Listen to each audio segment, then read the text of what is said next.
Hey everybody, this is Eric. I'm Daryl. Welcome to episode 90 of Throwin Wrenches, with a working title of You Might Be My Lucky Car Star, or how about The Show That Knows Jack, or You Don't Know Jack, but You Soon Will.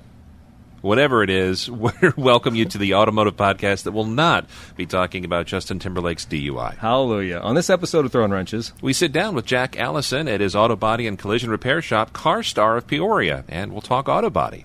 Rivian is going to the max at Pikes Peak. And Elon is comparing himself to John Lennon, and not in a good way. All we are saying is give Elon a chance? Maybe. All that and more on this episode of Throwin Wrenches.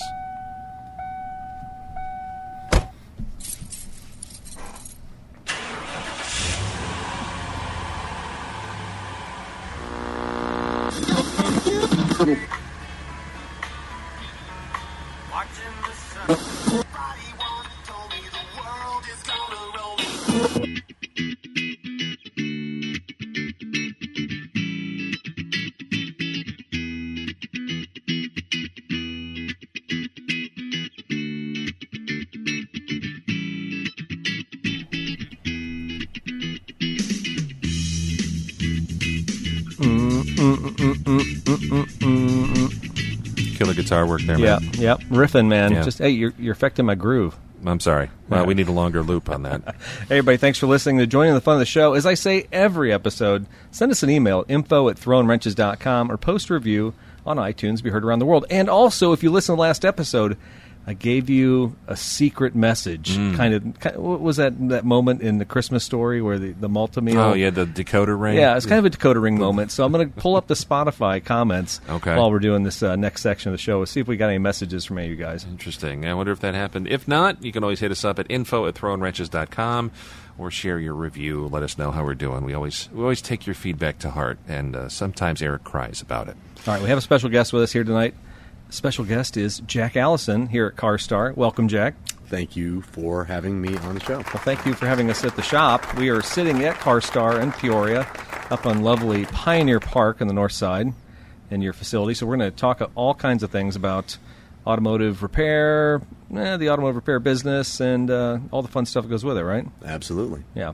We got a tour earlier, so yeah, very cool. So we're enlightened. Yeah, and I think I realized I need to buy a body shop building. Not to do anything paint-wise, because I can't paint, but just to have room to store. I know a guy might sell you one. There's a lot of room for activities. As they so say. Much room for activities. So much room. Like you can just really spread your elbows out here. Yeah. The car club meetings would be grand here. Oh my gosh. Let's do it. That sounds like a great idea. How many friends would call you though? Hey, you got a place you can store my car? Yeah, that's the thing. It's like having a pickup truck. Right? You got a truck? We'll store it. Yeah, well, maybe. Yeah. We store a lot of cars for people. Hey, if you don't know my co-host Daryl Scott, well, let me tell you about him. He's a published man. Well, kinda. Does it count as if the one who published is his car? Bork is famous, and I feel like he's kind of using the written legacy of this car to raise his fame in the Peoria car scene. Say it's not so, Daryl Scott. Yep. My car got written up in Haggerty, and I was very proud of it. With your knowledge, were you part of that? No, I found it searching for fog lights the other night, and I just did like Volvo 140 series, and all of a sudden, like my car is pictured at a show from like 2022. I'm like, that's weird. That kind of looks like ours. Clicked it, and I'm like, oh, that's cool. Every time you go to a car show, people have like a placard with all the information about the car. Yeah. I feel like that would have been like in the trunk of that car when you bought it. It should have been. I would rather read like a Civil War monument description than read that. Like a historical marker. If somebody's using airbrush or any kind of fine painting utensil, I want nothing to do with it. You're just losing credibility. You're losing credibility. Oh, it's fine. Sorry. No, I feel the same way about those. Say I love that. Come on. If you've got some $12 trophies from some local trophy shop that says that you were first place. I'm number one. Of course you are, sweetie. I don't care. It's like an 80-year-old man. Of course. Congrats. So if you don't know my co-host, well, he's an artist. Speaking of airbrushes, he's a visionary. He puts pen to paper and he creates masterpieces. Just make sure he doesn't open Photoshop and have a few photos of your face, because that's not good. Doesn't end well. He's Bob Ross without the happy little clouds. Oh. He's Mr. Eric Stahl. Thank you. Truly talented, by the way. Was that Nelly Furtado in the last show? Do you like that? Yeah. Very obscure. I mean, sometimes I make the images just for me to laugh. Well, as long as if you haven't noticed, as long as you're enjoying them. Yeah, my Photoshop skills are on fleek. Yeah, your ability to write is on fleek. I've always thought in the time that we've known each other, your ability to write and convey a meaningful message is honestly off the charts. Thanks. Super, it's. Wow, it's up there. You're pandering. I like it. I'm doing you invited me to the show. I'm going to do. No, hey, I don't like your writing. This is a comfortable and of course I like safe your writing. Well, I have as much admiration coming back for Jack. If you don't know Jack Allison, well, people call me a Renaissance man, but you don't know Jack Allison. Soldier, accountant, business owner, social media star, and so much more. This guy is my inspiration when I'm sitting on the couch feeling like I need to move. He's the guy. That's true. I don't know what to say to all that. It's true. It's true. I appreciate the notion, and I think the glory of our relationships that you've gotten to see a lot of the stuff in motion over the last handful of years. And I'm a firm believer in not letting grass grow underneath your feet, and if you can. Everyone has different motivations for what they do. For me, it's always been and always will be taking care of my children first, and I haven't really ever said that publicly. But ultimately, my goal was to say, here's what the life that I grew up in. This is the difference I want to make for my children, and I want to provide the best opportunity for them to be successal, whether it's financially or what have you. And so far, 30 years into being a dad, that's to be out of all of these, and I appreciate the accolades, but being a father is quite honestly the most. And I didn't awesome. include father. I guess sometimes as a dad, I know how it is too. That's the one thing you just take for granted. You always think everybody has the same value system, right? Mm-hmm. But that is not always the case, and you and I both know that. No, for sure. Yeah, that's awesome. All right, we want to talk about our sponsors real quickly. Everybody knows Fort's Toyota Pekin because they've been a sponsor of the show since episode 1. Has it been 5 years? I don't know. 4? We don't talk about those guys. We don't do math very well, but exactly. Since day one. It's been 90 episodes, so I'll tell you that. Well, actually, I think 89, because I don't think anybody wanted to sponsor that first show. You can find Was that the worst one? Yeah, maybe. Okay. I don't know. There's been a couple along the way. There's a couple clankers. Toyota-Pekin.com is where you'll find all the new car inventory that's coming in daily. They're used cars. Got some great used cars lately. Got a 5,000-mile 2024 RAV4 just got traded in. I know we got a lightly used Corolla coming in. All kinds of good stuff. So if you have something you have in mind that you're looking for, reach out to one of the salespeople at Fort's Toyota. You can follow them on all the socials at Fort's Toyota. And, of course, I'm a shill for Fort's Toyota because I've been in the service department for a few years. Started at Fort's in 1996. So you can always look me up there as well. Got some longevity. And also a special thank you to CARSTAR of Peoria for their hospitality and for being a sponsor of the show and letting us into your world here, Jack. We are thankful and blessed to have you here. This world we live in, the Autobody Collision Repair, it's dynamic. And when I walked into the business, some years ago, I didn't have an idea or an expectation what it's going to be like. But to be honest, the most beautiful people here work here, and we do our best every single day to take care of folks. And if I had to, his daughter works here, by the way. Yeah, no, she's definitely awesome. I'd love her to I'd love my kid. Does that sound weird to say? No, not at all. I love my kid, but no, not at all. The people that we have working on trucks and cars, they really care, and it's fun to be a part of their life, to be honest with you. So we had a little off-the-cuff conversation with Jack on the pre-show, and if you're not a pre-show subscriber, I highly recommend you hop on there. I'm going to probably make that one free for anybody to listen to, so go to Patreon, go to iTunes Premium, and it should be right there for you to listen to, but kind of some fun stuff that we wouldn't normally talk about on a regular show about owning the business with the family and stuff like that. So yeah, it was good conversation. By the way, just off the record, cleanest body shop I've ever been in. As far as that's saying something. Dust. No, seriously, really?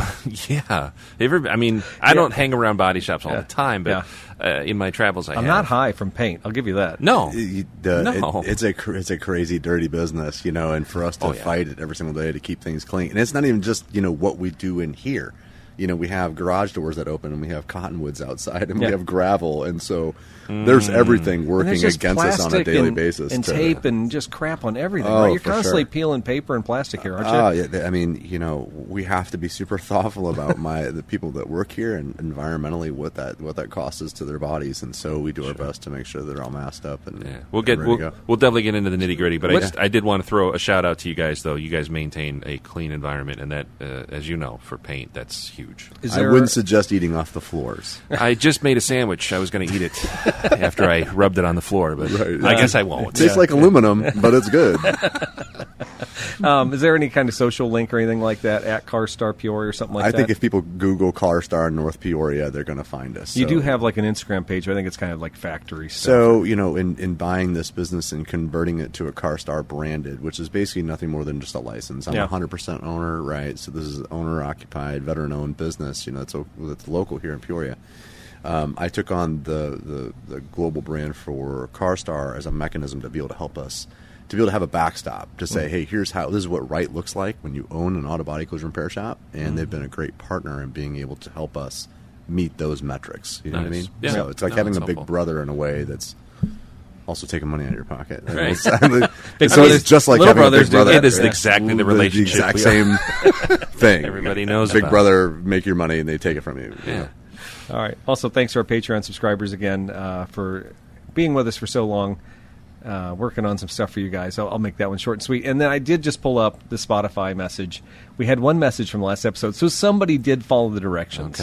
Okay. Steven, who we probably know who Steven is, said maybe his one comment was, I would have thought that Gabe Casey already owned a tuk-tuk.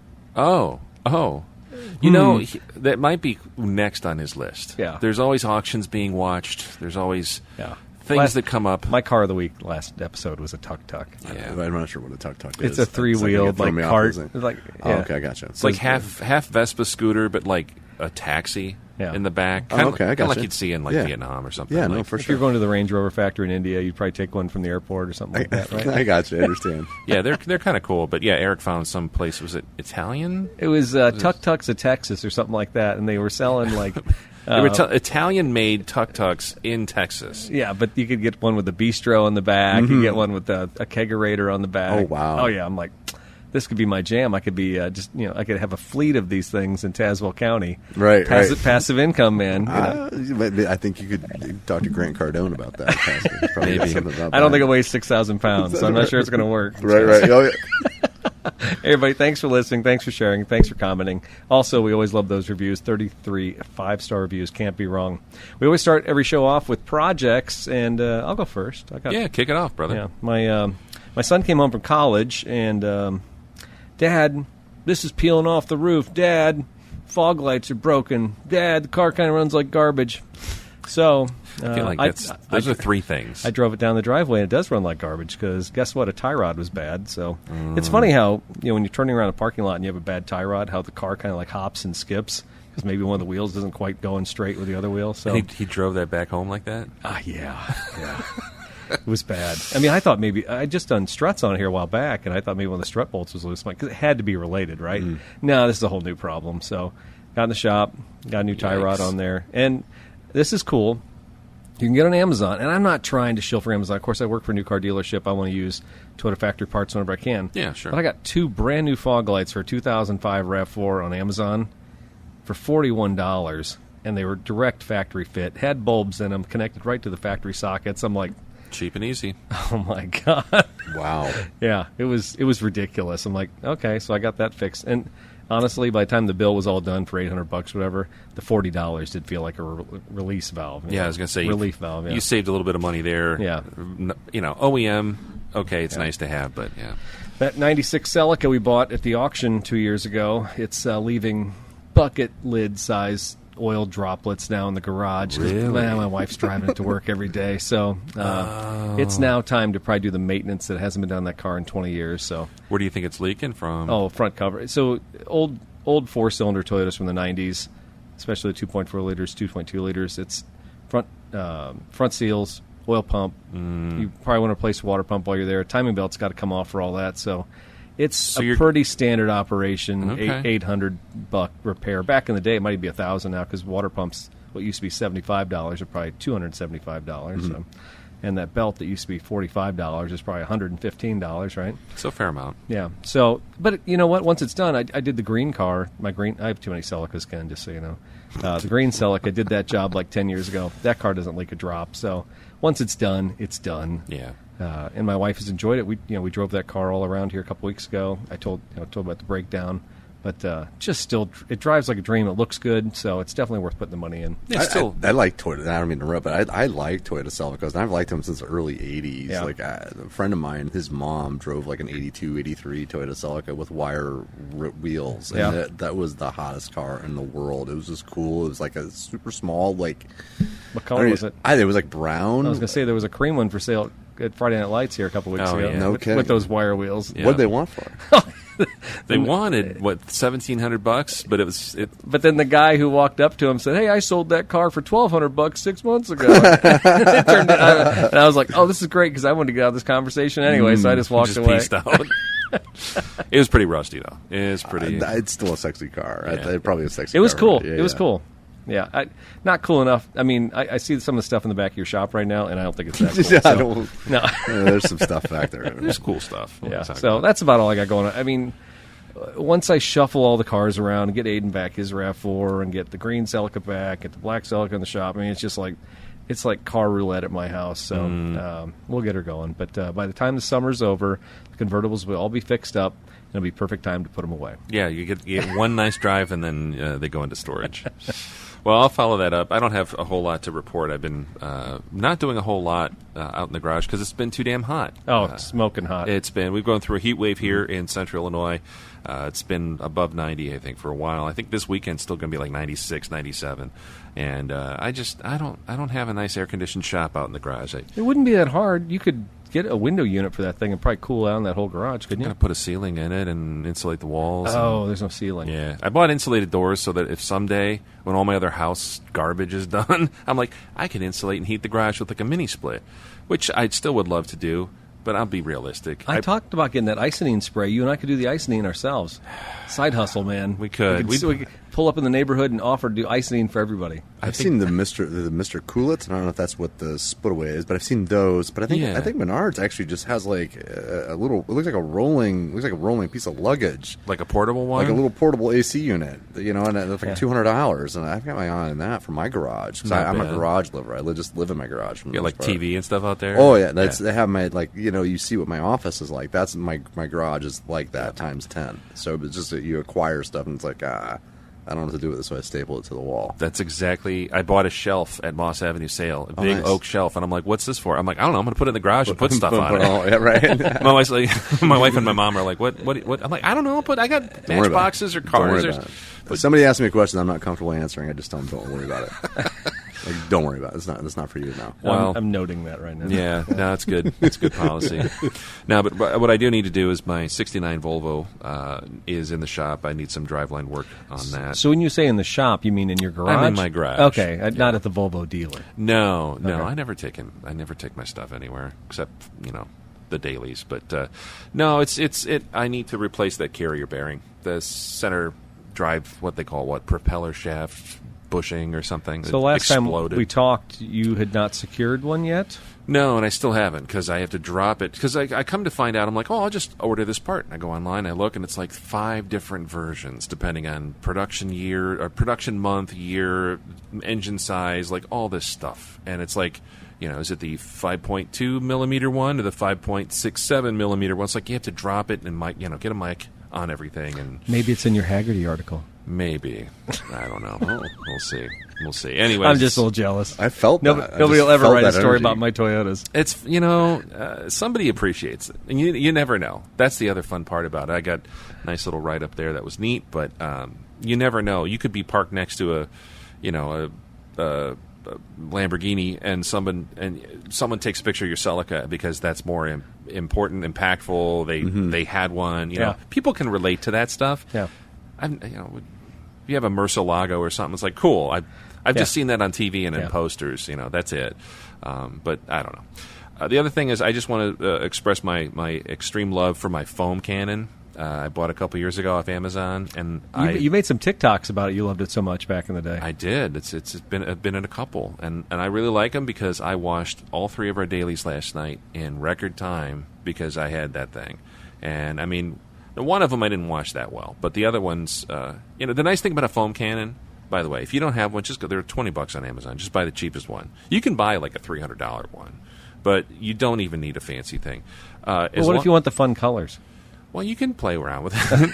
I did find out, like at Menards or Costco, you got those giant, like, gallon buckets of, like, auto shampoo. And you're like, that'll last me a year. A foam can, and you'll go through that, like, in 2 weeks. Oh, really? Yeah, it's ridiculous. I probably should, like, dilute it or mix it with water. I don't. I like my foam to look like buttercream frosting from a cake at Trefsker's. Super specific. Yeah. I like it to look like I don't know. So when the finish is burned off and he comes into Ford's for a warranty claim. Yeah, exactly. Regan never listens to the show. It'll be all right. No, it's fine. It's I absolutely love them. But other than that, that's really all I got. What about this road trip? Come on, bud. I want to hear all about it. My 55 Plymouth, our car club's supposed to go take a tour to one of our newer members. He lives out in Lewistown. This is the Antique Car Club of Central Illinois? Illinois Valley Antique Auto Club. Yeah. And it's a good group. This guy is a newer member, and he's got I think he's got like 15 or 20 old vintage Oldsmobiles, like Cutlass 442s and like really nice kind of like muscle car era stuff. He's also into like old tractors. He's an old farmer out that way. And he's like, I'd love to have you guys out for a cookout. I'm like, cool. It's Saturday, and it's going to be like 97 degrees. And I'm like, none of my cars have air conditioning. This will be fun. But all old cars are susceptible to overheating, too. So that's just terrible weather for driving, right? As long as I'm moving. Stop and go, I probably have some trouble. But the Plymouth runs the coolest, so I'm going to take that. I just need to do an oil change, lube oil filter, which is funny, too, because nobody talks about lube jobs anymore. That's just, I don't know why. I don't know why. It's weird, right? It's totally weird. But it should be part of everyday vernacular. I use it in work settings a lot, but I probably shouldn't. No, but it's funny though. Like you're talking about suspension parts, right? Your the tie rod, and like it's probably not greasable. There's probably no Zerk fitting. No, and I remember my Ford Mustangs. Pretty much every Ford product I've had, they don't grease anything. They're like, oh, it's sealed for life, which means at 70,000 miles, you're replacing it. So I just find it fun. We were talking earlier, too, about just old stuff that's still here somehow in spite of itself. This thing, I'll put an oil filter, I'll lube all the chassis components, and I'll probably do it again in like 5 years because I don't drive it that much. And it's just nice to have. It's refreshing to have something you can just like service up, oil a couple hinges, and then just keep on trucking. I love that about that. That's been, knock on wood, that has been the most fun and enjoyable car that we've had because it can go it goes the distance and it runs cool. It's great for parades. It's great for running real hot weather. So yeah, I'm looking forward to it. So that's all I got.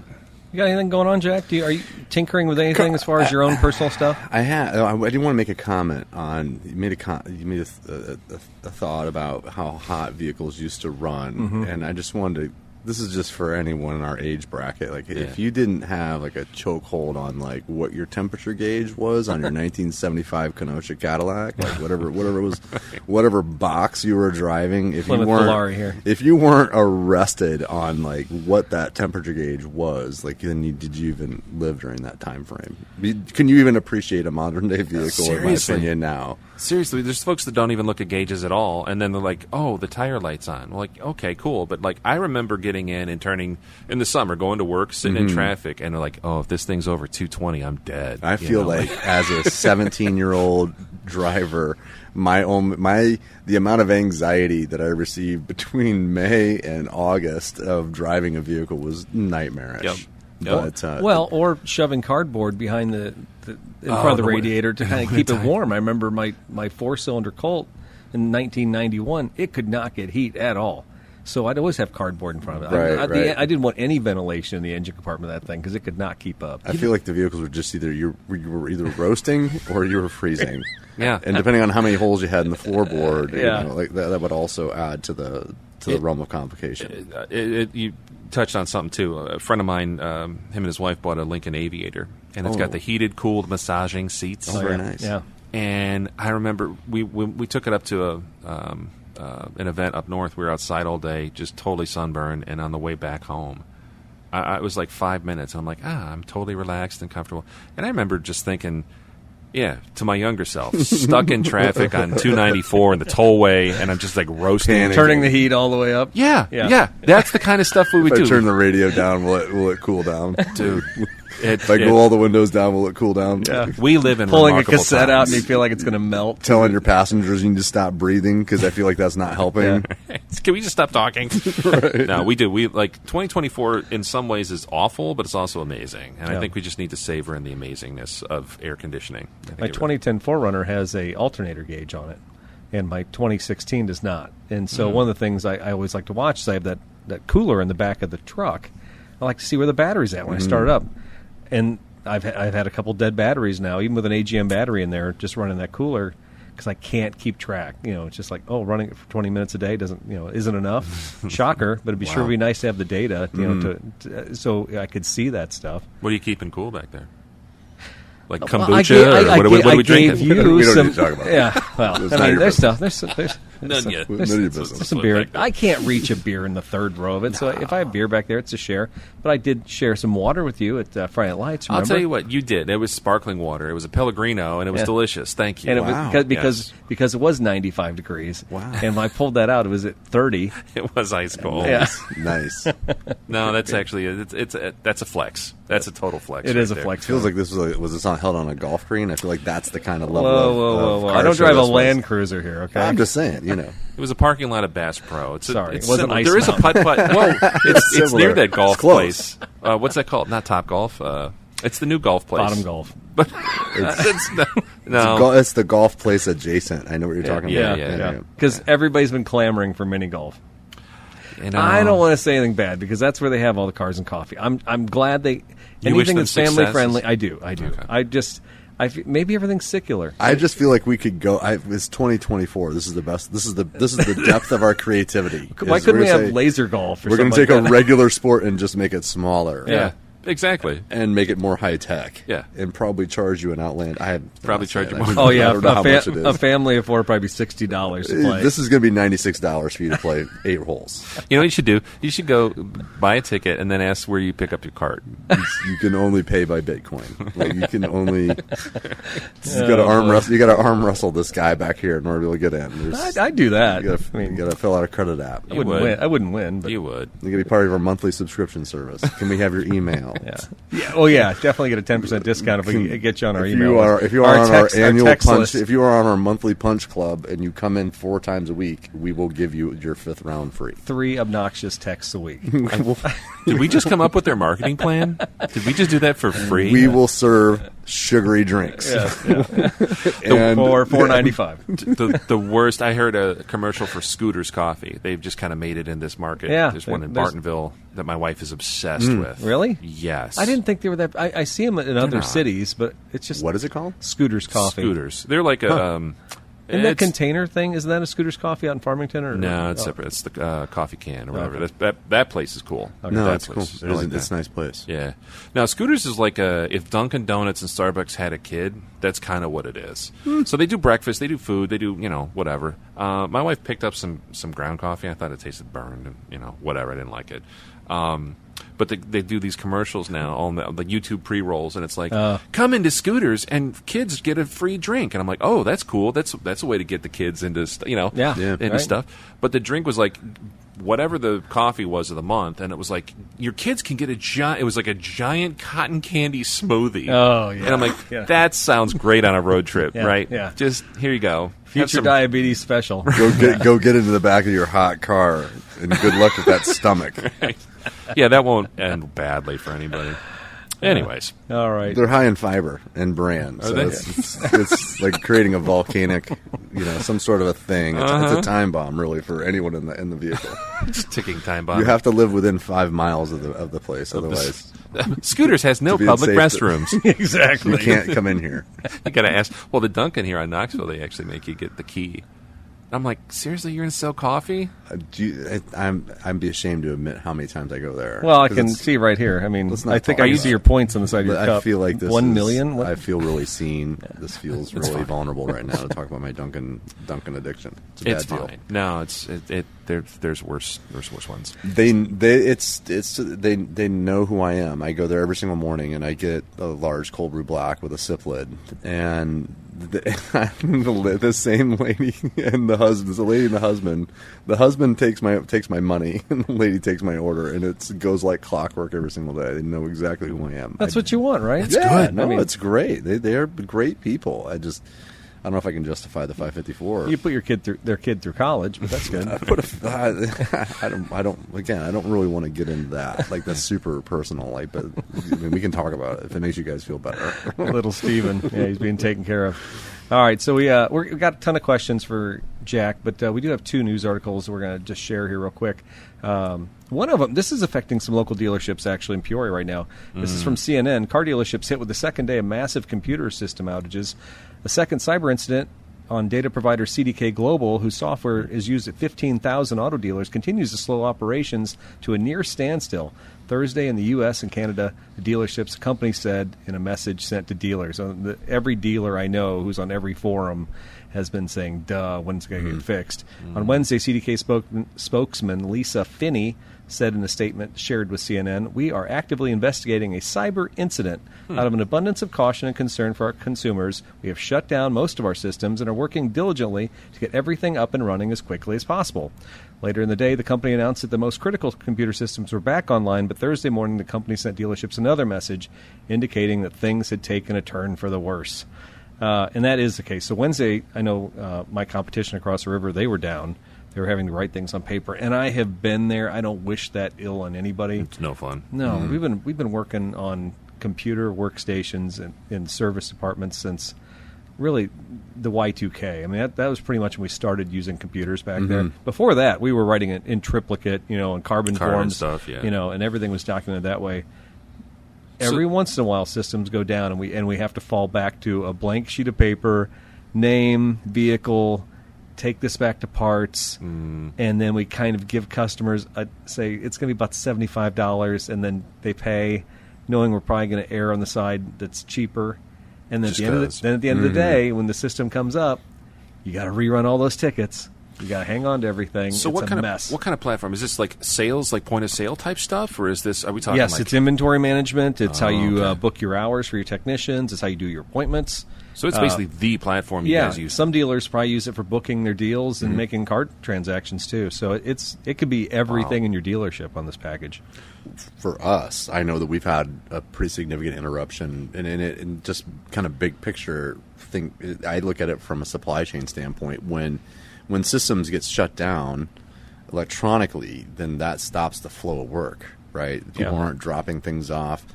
Sure, there's a short-term benefit from a cash outlay standpoint because we're not paying for parts that day, but we have expectations from our clients, from our insurance providers of being able to move vehicles through our production cycle. And if there's anything I've learned over the last however many years, the pandemic included, supply chain with this industry is incredibly complex, and so something like this is an interruption. People are pulling their hair out, and rightfully so. How many days are we looking at? 2 days. I think it lasted 2 days. Now, what I heard today was it was actually a data breach, and there was a company that was holding CDK ransom for their data. Ransomware stuff. Oh, wow. Yeah. That seems to, it hits every industry now. Yeah. Vegas was going through it again. It seems like Vegas casinos get it all the time. Petroleum, healthcare. There's industries that it's all the common stuff that everybody uses. And I feel like cybersecurity, if any, when I was in college, it was like, get a degree in computer science. Yeah. Well, okay, cool. I didn't, and I should have. Cybersecurity. Says everyone in our generation. I know. I'm like, what am I going to... Oh, so you can work and... I wouldn't want to be trapped under lights all day doing that job anyway. I couldn't do it. Yeah, cybersecurity, though, there's just when you... I think we've figured out how to, outwit somebody. Yeah. There's some new angle they come in at, and you're like, whoa, we didn't think of that.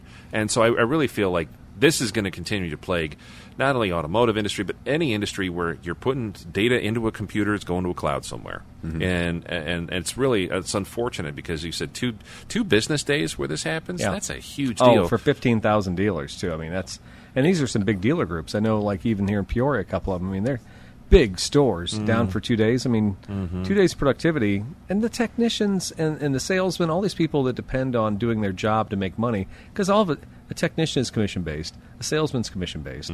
Days that they're not doing anything, it's just a waste of their time. They're not making money. Frightening. The thing that always happens with this, though, every one of us who goes to one of those dealerships will probably get a letter in the mail saying, hey, we had a breach. Here's a free subscription to LifeLock for 6 months, right? Yeah, this will make it all better. I'll have a free subscription to Life magazine. Give me that. It might be more beneficial. Right? Show me some pretty pictures. I got Experian on lock. I got every credit thing so locked down. I can't even file for like the free credit card at Kohl's without like an alert. Same. No, I don't even care anymore. Nobody's touching my information. I look at it this way: they want to come in and take my identity. Good luck. Yeah. Let me know how you work out with it. Right? Like I've already done all this. If you want to go and add to it, and you think you can make it better, great. Right. Good luck. We had some local news here with Rivian. You want to take this one, Daryl? Sure. Yeah, this one. Rivian will race the new 1,025 horsepower Ascend Quad Max R1T at Pikes Peak this week. So if you're an auto racing fan, or a Pikes Peak fan, or you just like Rivians, check this out. This is in Electech, thank you. Rivian's new high-powered Ascend Quad Max R1T variant will race up Pikes Peak, one of the longest-running and most difficult races in the world this weekend. Pikes Peak International Hill Climb is one of the longest-running races in the world, being held 102 times since the year 1916. It's a famously difficult race, started with an already high 9,390 feet in elevation and finishes just over 14,000. That's crazy. Yeah, 7.2% vertical grade. That's pretty steep. And until 2011, the track was largely unpaved. If you ever watch those old hill climbs, just dust and dirt. And you think back to like people doing that in the teens and 20s with like open canopy cars, goggles. Yeah, I love humans. Oh That's my what gosh, we do.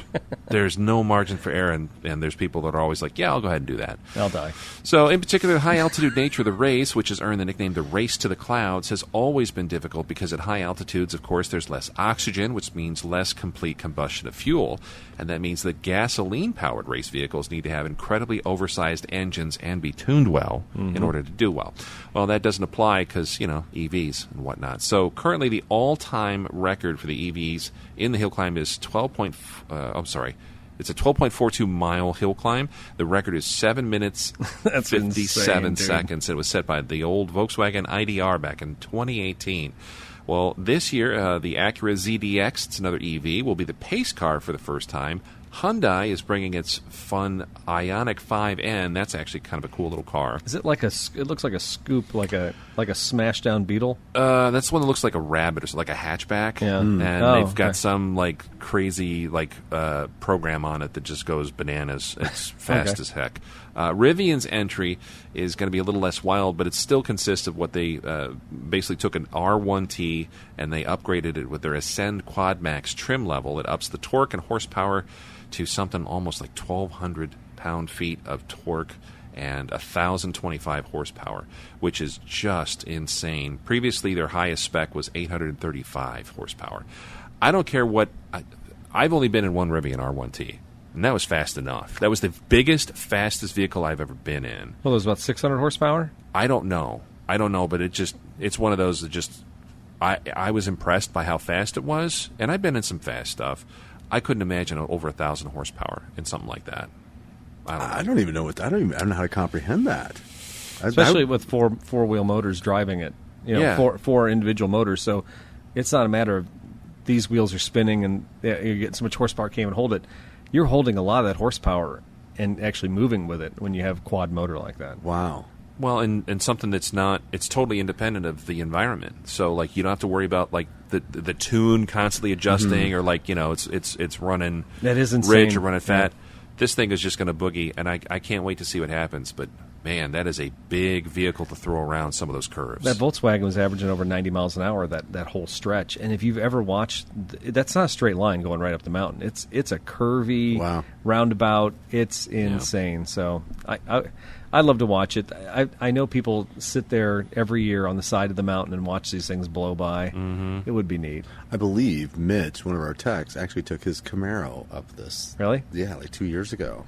Nice. He went on vacation to do it, if I remember. Yeah, you can. So, you can drive up. So it's one of the 14ers you can drive up. Pikes Peak and Mount Evans. Is it like a national park or like is it? Mount Evans is a state park. I'm not sure. Pikes Peak may be a state park too, but. So it's not really something you can race up. You can certainly drive it. Yeah, sure. And then you get up to basically one of the two 14ers you can drive up to. That's insane. Yeah. So that's on the north side of Denver, and then Mount Evans on the south side of Denver. I know he went and did something like this within the last few years. So it wouldn't shock me. Crazy. Yeah. Crazy to think about it. But it's something like, any car guy probably that or like Bonneville. It's kind of like I want to go to the Salt Flats and see what that's about. I think it's one of those boxes you would check. Yeah. If you're a car guy, for sure. I just would not be like, yeah, put me in this 8,000-pound electric truck. And I've seen grown men almost pee themselves on the edge of those mountain roads. So yeah, it's not fun if you're not prepared for it, for sure. Yeah, scary. Yeah. All right. Well, those are the two news items we found, and then we want to get to kind of the heart of the matter. The reason we're here. The reason why we're both here. Yeah.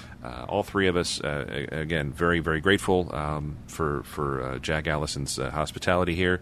But Eric texted me last night. He's like, "Hey, let's do a show this week." And I'm like, "All right, it's already like Wednesday night at 9 o'clock." He's like, "Oh, I know. Let me text my buddy. I think we can get in and get a show and take a tour of his This is CARSTAR. about as tasty as it's ever been for a guest. You know what? It was awesome though, because it was like, yep, and 6 o'clock tomorrow, boom, done. So fast forward, we're here.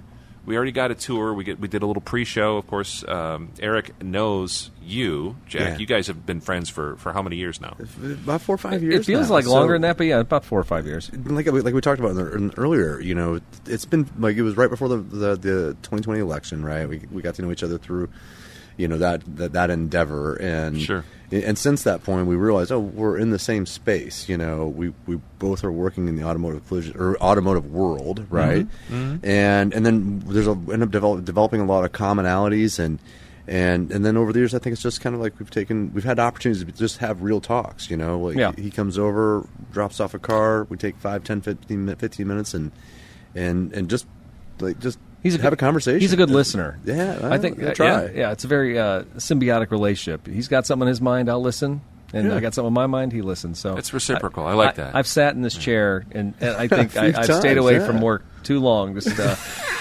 in your defense, it was always at the end of the day. So okay, all right. Well, I was picking up a car. Yeah. And you are doing service for the dealership, sure. and it's work related. There's 100%. There's money transporting between businesses here. So. Water coolers aren't always just a water cooler, right? There's opportunities to be able to have water cooler conversations that are just not where there's no water provided. Sometimes the solutions that come from problems that are solved at the water cooler. For sure. That's where life's great mysteries happen. Well, and so one of the things that's interesting, so Fort's is in North Pekin, and Jack's shop here, CARSTAR of Peoria, is up on Pioneer Park. Pioneer Park is kind of the auto row of Peoria. Of course, it was for decades. It seems, I don't even know where the hell auto row kind of goes anymore. It kind of wanders around. I think it starts, on the far, I guess it's going to be the eastern edge of Pioneer Parkway, where we have, the Honda dealership. And right around the corner. And then going, the opposite direction, there's the Volvo Mazda dealership. And if you look at the space in between on both sides, whether you're talking about the Ford facility or the used auto, and even then, the majority of Autobody Collision Repair shops are located on or off of Pioneer Parkway, inside of this radius. This used to be a really industrial area back in the day, back when it was like Maloof across the street. Yep. And I remember Kay's Merchandise Mart was over there. Oh, I forgot. Yeah, and Peoria Toyota's. Peoria Toyota Volvo was just down the road down there. I mean, it wasn't like a shopping destination up here. No, but it's definitely a great place if you wanted to go car shopping. Yeah. You could get an eyeful and make an absolute day of it. I remember, on Sundays, typically this road was really, really busy just from people cruising in and out of car dealerships and not having to interact with salesmen. It's true. That's the truth. And you still see it. You still see it from time to time. But I remember when I did my car shopping, that's what I was doing. I was cruising lots on Sundays. Same, yeah. And it's still busy. So and before you owned it, can I say Midwest Auto Salon? Yeah, no, sure. Okay. So it had a name before you got a hold of it. How long was this place in business? I mean, do you know when they started So here? the facility actually started off in 1986. Okay. And the what they were doing, it was airbrush work, and it was like, paint correction. It started really, really small, and it evolved into a full-service Autobody Collision Repair shop. I took over in 2019. I purchased it from the previous owner. He was a tax client of mine, and I had done his books for a number of years, and I had a pretty good sense for at least how the business worked. Here's how it makes money, and this is what it provides, and this is the valuable service it is, and why they're there. Thinking that was going to be, it's not necessarily a turnkey, But I was looking to professionally make a kind of a lateral pivot to give myself more free time, and accelerate the timetable for me to get into retirement. That was my goal, was to be young enough to enjoy retirement years and kind of hit that goal before 50, And so this facility, this business was the start to that endeavor to move towards retirement. And ultimately, it's met its objective. The lifestyle I have now is phenomenal. So it was Midwest Auto Salon. Midwest Auto Salon, yep. And then you kept that name for a while? Yeah, for about 2 years, and then about a year and a half, really, because I got into the pandemic. And even before the start of the pandemic, it was already something I was looking at, because I don't come from a storied background of automotive, Autobody Collision Repair. Like, that's not my wheelhouse. It's not my experience. It was me using, being a CPA for 20 years, a certified public accountant, and doing business work and consulting and helping taxpayers make more money and more profitable, and like consulting and like, hey, I can do this. And then also knowing that I spent almost 3 decades wearing a military uniform and being an enlisted guy and an officer, and like knowing how the big military works and how to lead, and like say, I'm going to take all of this and all of this financial stuff too, and I think with my brain and my ability to network and like manage people, like I think I can do this. Like I think I can buy this shop and sit on it, and it's all like buying a potted plant. If you buy a potted plant and you expect to start pulling the leaves or the fruits from it, right as soon as you get it, it's not going to work. But if you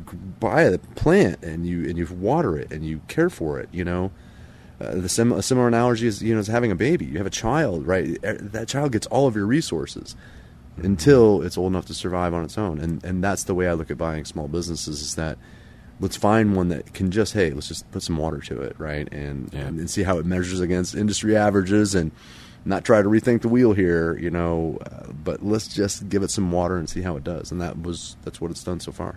How many folks in your team here? We have about half a dozen. 7 employees total that work for us. So, and that's as far as the business model goes. Usually, do you have, is it kind of set up to similar to like other automotive shops where you got like a shop foreman or a service advisor, service manager, or like how do you structure it? So kind of the structure is, so we have, and I'll be able to count off all of our people. So I try not to, as a retired accountant, like I try to not memorize numbers. So just for, like how names better, right? Social security numbers. Yeah. It's like it just mushed. All of a sudden, my brain becomes instantly softer. So Jonah, who's our lead estimator, and he's really the kind of the center of our universe, right? He's bringing in the vehicles, he's talking to our clients, he's giving the estimates, he is managing our workload. And this business is a lot like playing a constant game of Tetris, where you have different size shapes of cars that are coming in for different needs. And so we have a production schedule based on our ability to output, namingly like, here's our 2 techs, here's our painter, here's our prepper, that kind of like stuff. Taking all of that that loosey-goosey math equation to be able to produce cars and make them healthy, And we have my daughter. My daughter works for me. She manages, helps co-manage essentially the inflow. She's, helping getting appointments scheduled and recalling and following up on AR and AP, and just helping me manage that business, Did Jonah come with the business? No, he came in. The crazy part about Jonah, like I bought the business and he came in, I want to say probably maybe 6, 7, 8 months after I started owning it, maybe even almost a year. And he came in as an intern, right? And it was like at this point where I'm like, man, when you own a business, it's about always that next hire. Like who are you going to hire next to be able to help increase your capacity, and what does that person bring to the table? And he's a good kid and he had some experience, right? And I'm like, well, here's what I can do, buddy. I can give you, this is literally the best I can do. I can give you an internship, because he was young. He was like 19, 20, And I'm like, I can give you an internship, and and if you do really well for us, we can attach a paycheck to it, right? Within 2 days, like he just came in and was just like sparks were flying off this guy's kid. Got it. He wants it. He understands it. He wants to learn, like hungry like a sponge on steroids, like just absolutely just wanting to eat this all up. And within 2 days, I'm like, all right, well, you're going to be on payroll because you're already made yourself indispensable. Yeah. Especially when you got your entire team going, man, you need to hire that kid. That's got to be. You need to find where, cool, you need to figure out where he's at, like buy him up, and so and he's been with us ever since, and he's risen to every single challenge that I've put in front of him, and out of the myriad of people that I've worked with over the course of all different professions and careers and jobs, like he's top 10, That's top great. 5. I mean, all right. From a guy that you know you can get stuff done. Got to stop talking about Jonah because he's going to think that he's the most important person here. He knows he isn't. Okay. I'll come in tomorrow and I'll say, hey, just ignore all that stuff I said about you. Just knock him down a peg. I'm just trying to sound like a nice guy. I'm just trying to like him. Well, he knows I love him. Good boss. He knows I love it. I'm like, my people, I take the same philosophy in business ownership as I did as an Army officer, and what I'm going to say is that when I was in the military, I spent a lot of time, supervising people, right? You call it that. It's more of, it can be a lot like managing cats or herding them. But, herding cats, I've heard, yeah. What I would always tell people is that my job as a commander is to essentially act as a big umbrella. And that umbrella is to keep cascading sheets of feces from raining down on top of you from people that don't know what's going on above us. You know what I mean? Yeah. And so that's a great way to learn to build trust and say, I'm going to be your umbrella, right, through all of the storms that we're going to have. And so I operate that same way with our business. And so they understand it. That culture shift takes time. And especially if you're buying small businesses, right? Mm-hmm. You have to take time to be able to allow for culture to evolve and for the cream to rise to the top. And here we are 5 years later, and we have, when it's birthday time, when every person has a birthday, right? Every year, and so we're doing something different. Last year we had like this. By the time the set of balloons made the entire round, like everybody got the same bag of the balloons, you know what I'm talking about, with a weight. Right. Person 1, birthday 1 is like fresh balloons. I'm the last one. It was just a super sad sack of an empty balloon hanging down at the bottom. So I try to humanize it, because it is just Autobody Collision Repair, but we want to make sure people feel comfortable here. Well, and that affects the quality of work people do, right? When they're happy, when they're comfortable, when they're not comfortable, that's a bad word, but like they're not on guard, because everybody's worked in a toxic or terrible place, right? Everybody has a job like, I'll never do that type of job, or I'll never work for that person again.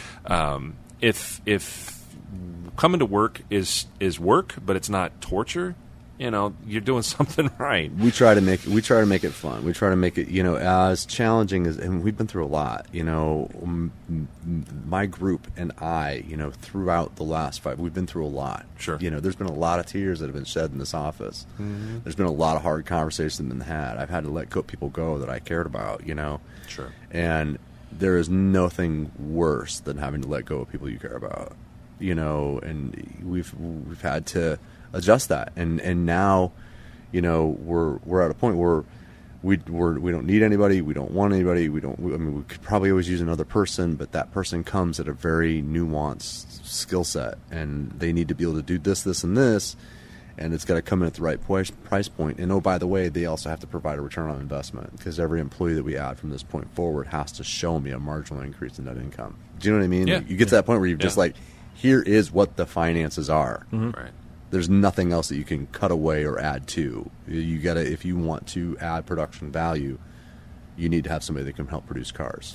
So let's talk a little bit more about the collision repair and auto body industry itself. You guys here, you're like a full service shop, right? Absolutely. So you do anything from like your little fender bender to a I got T-boned, and it's this insurance isn't going to write this thing off. You guys, Correct. You guys do it all. Yeah, absolutely. Joe Bag of Donuts runs into a deer.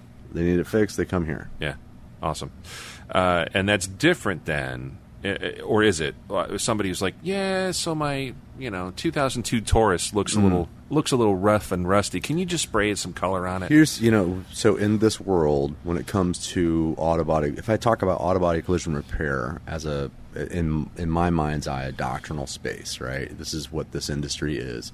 It's about people getting into unexpected automotive incidences where their vehicle has to be repaired, where there's somebody at fault or something, like you're hitting a deer, running into a curb, getting into a major accident, lesser major accident. And then there are also so and so has, a 1995, Cadillac Elante. They want to have, go from good pick. Yeah, I mean, I'm trying to think of something obscure, but they have this car that's very, very special to them, right.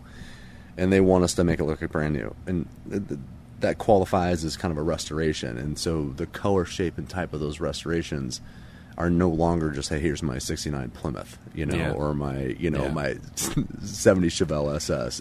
It's something more obscure. It's a '77 Chevy Caprice. Exactly. Yeah. Here's my Impala or my Malibu that I've had, for my height when I was exactly with the swivel seats. You know what I'm talking about? Yeah. That's a special car to them, and they want that same kind of care, and so we have to shy away from it. Do you really? It's expensive, Somebody to come in and say, hey, they want to have a paint job. They're not prepared for what it costs to do a paint job on a car. Yeah, it's expensive. It is. Well, you guys do a quality paint job, and I'm not pandering here, but I've dealt with enough body shops over the years where a car's been repainted. Yeah. And so one of the things, we have a recall right now on white paint, and so I send all those cars up here to these guys.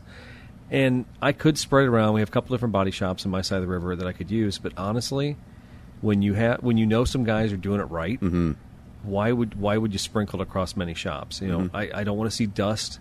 I don't want to see mismatched panels. And but it happens. And guys, and especially on a warranty claim, like on a white paint job, I'll just do that back fender, and then that's the only clean part you get of the car. Right? I don't got to blend. I don't got to color match. Yeah, it's exactly. Just, and technically you don't, but these guys do such a good job. I'm like, all right, they're in the groove. They obviously got somebody in here who knows what they're doing, is taking care of everything. So I'm going to keep bringing it back here. And I've never looked at it and gone, oh, there's a little wave in that. Oh, I can see some sand marks in the paint or something like that. So kudos to you. It's a good paint job. We appreciate that. This work is not infallible. We're not perfect. We do our absolute best to make sure that every vehicle leaves better than it arrived. Because again, most of the time when somebody's coming in from an accident, it's here's how it happens. They get into an accident and they go through that initial spin up of, hey, what do I do now? Right? Is the vehicle drivable? Is everybody okay? All of that. They call their insurance company, find out where they can send the vehicle, and then they get to us. And so there's usually a span of, anywhere from 3 to 7 days between the incident to where they're bringing it to us and we're getting a first look. And so when we see the vehicles, they can be in any array. They can be dirty, and, so we're really trying to... Whenever a vehicle comes, it's like peeling an onion. You don't really know what the damage is until you get it all the way pulled apart. That's why you wear clean underwear, because your mom always said if you get an accident, you want to be in clean underwear. Yeah, right? what was that old like? I don't. That's another reason why I live. I feel like I lived in anxiety. I'm like, why are you putting that on me too? Like, that is absolutely not in my control. This is not my fault. I didn't know how to buy underwear, much less make the requirement that I had to wear it every day. I mean, I did, but come on. Your car should have been clean when you got in an accident. Why are you making me stress this right now? I'm already worried about it being over 210. Like, do I need to have underwear on too? Like, so many things to stress about. There's a correlation between the cleanliness of my underwear and me worrying about that being over 210. I'm sure of that. We'll get into the insurance here in a second, but do you get that from folks who are like, hey, I backed into the neighbor's mailbox. Can you just give me an estimate here? And you're like, well, there's probably some structural damage behind the bumper, the little scratch that you see. Yeah. There's probably more to it. Do you have to, in some cases, feel like you have to defend right away? Like, we can't do, like, how much can you eyeball and be like, yeah, this is like $1,000 versus we won't know until we tear all the panels off, look at the superstructures, whatever you call it. This is what I'd say. The short answer is yes and yes and no and no. Yeah. And the reason why I say it that way is that, in all problems, whether it comes down to customer service, it's about being able to communicate and communicating what those expectations really, really are. And in what I can say in my experience is that no matter how much you do, how well of a job you do in communicating those expectations, you're always going to have a ringer that's going to come out of nowhere and tell you that you don't know what you're doing. Yeah. Or challenge you or make you feel challenged. And usually those people walk in, it's like having one of those inflatable like wavy guys with the arms. They're super obnoxious. Yeah. That's how obvious they are when they come in. You can spot them. They're like, oh yeah, because they're automatically. They're how they're carrying themselves. They're they're throwing their shoulders around. Yeah. I've had like one of the best conversations I've ever had where you're just like, this is going nowhere, but we're going to continue on.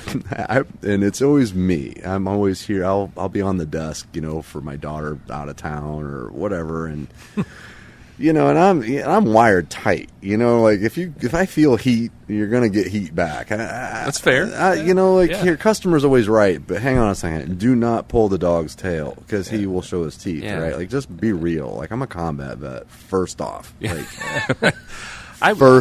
Like, just know that, right? Yeah. And so caution is always good, right? And I think that's fair. Well, so I had this doctor call, right? And he's like, hey, I just need to get my car in and just get a quick estimate. I'm like, we can't do that. My guy that does estimates, we can sometimes take walk-ins, but we have to do it by appointment because it helps us funnel the pipeline, right? It helps us funnel and manage our workflow. The answer wasn't good for him, and he wasn't having it.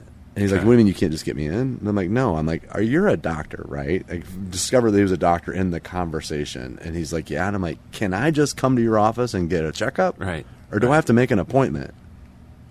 And he was like,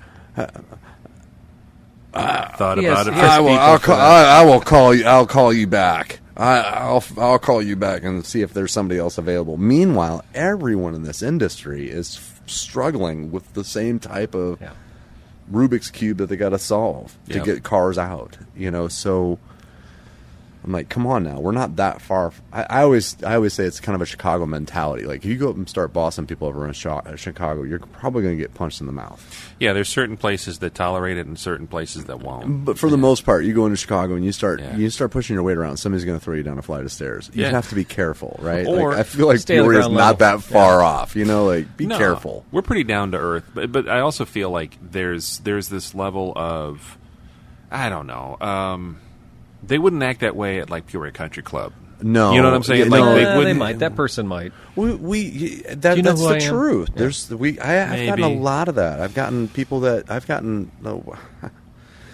try to come in. You'd be surprised just how people will try to leverage other people. Do you know who I am? I've had that where we've had somebody that might be the chief of staff or an elected official like come in and say, hey, this is who I am and this is who I work for. Like, lay it right out there at the get-go. And like, I'm listen, lady, you don't know how little I care. You're not able to fully comprehend just how I don't care. Yeah. And we can't get you in for 2 weeks. And so, do you want Tuesday the 11th or Thursday the 13th? Come on now. Yeah. But, it's an anomaly when it happens. But when it happens, it's usually like it feels like a tsunami, and... we just try to take it with a grain of salt, and everybody's just out there trying to be the best human they can. Eric is over here nodding. He's like, "Yeah, I'm customer service." No, it's the same thing. And when you said it's like Tetris, it's the same thing. We got a customer called me just today, saying her air conditioning's out on her newer Highlander. Right. I need to get in right now. I need a rental car. Mm-hmm. Well, I don't have any rental cars for one. You're calling me at 4:00 in the afternoon. I'm not going to be able to figure out your AC concern that fast. I'm going on vacation Sunday. Listen, I want to help you. I really do. Mm-hmm. But you could drop it off with me and not get a loaner car. No, I can't do that. So I made an appointment for 8 a.m. on Saturday morning. But likely, I'm still not going to be able to solve her problem before her vacation on Sunday. So that's going to be a fun... Are you working Saturday? No. Okay, good. I'm not. That's someone else. But, we're just doing the best we can. Listen, I have no animosity for you. And, I guarantee you I'm getting you in faster than the other local Toyota dealers. So, we're going to do the best we can. But... Isn't there something like a saying like your concerns aren't necessarily my emergency? Your emergency doesn't constitute an emergency for me. Something like that. Yeah, and that's unfortunately the realm we live in. Hey, listen, customer's always right. I want to be with the Pep Boys, like I said, and Back to the Future. I want to do everything I can to raise that bar and make sure you feel like you're being taken care of. But there are limits on what we can do. This is, and I don't disagree with you. Right? Here's the thing. Right? Customer is always right, And I agree with that to a point. However, this isn't Burger King anymore, right? Like, you can't just have it your way. And I feel like the split between the customer's always right and having it your way is why we are the way we are. Mm-hmm. And why it is difficult to work in customer service. It doesn't matter if you're serving a burger or if you're serving a Toyota. Mm-hmm. Somebody's going to come in and demand that you treat them in some sort of exponential way, even though their behavior doesn't deserve it. We see it a lot, in this industry. There's a lot of people that are out there trying to commit fraud. When you got a lady that comes in and said, "Hey, I've got hail damage, and oh, by the way, that hail was what caused our rust," which is not true. Right. Yeah, I'm not a chemist, but that doesn't happen. Yeah. And you realize, then you're always in this, 2 out of every 100 visits of people will have somebody that's clearly trying to commit fraud, and we're like, hey, we're not going to do that. Yeah. And then they want to, come in with a Bobsy twin look and try to, beat you down and berate you and say, well, I'm right because I'm the customer. No, you're not. Not really. I can see this. Like, this is gross.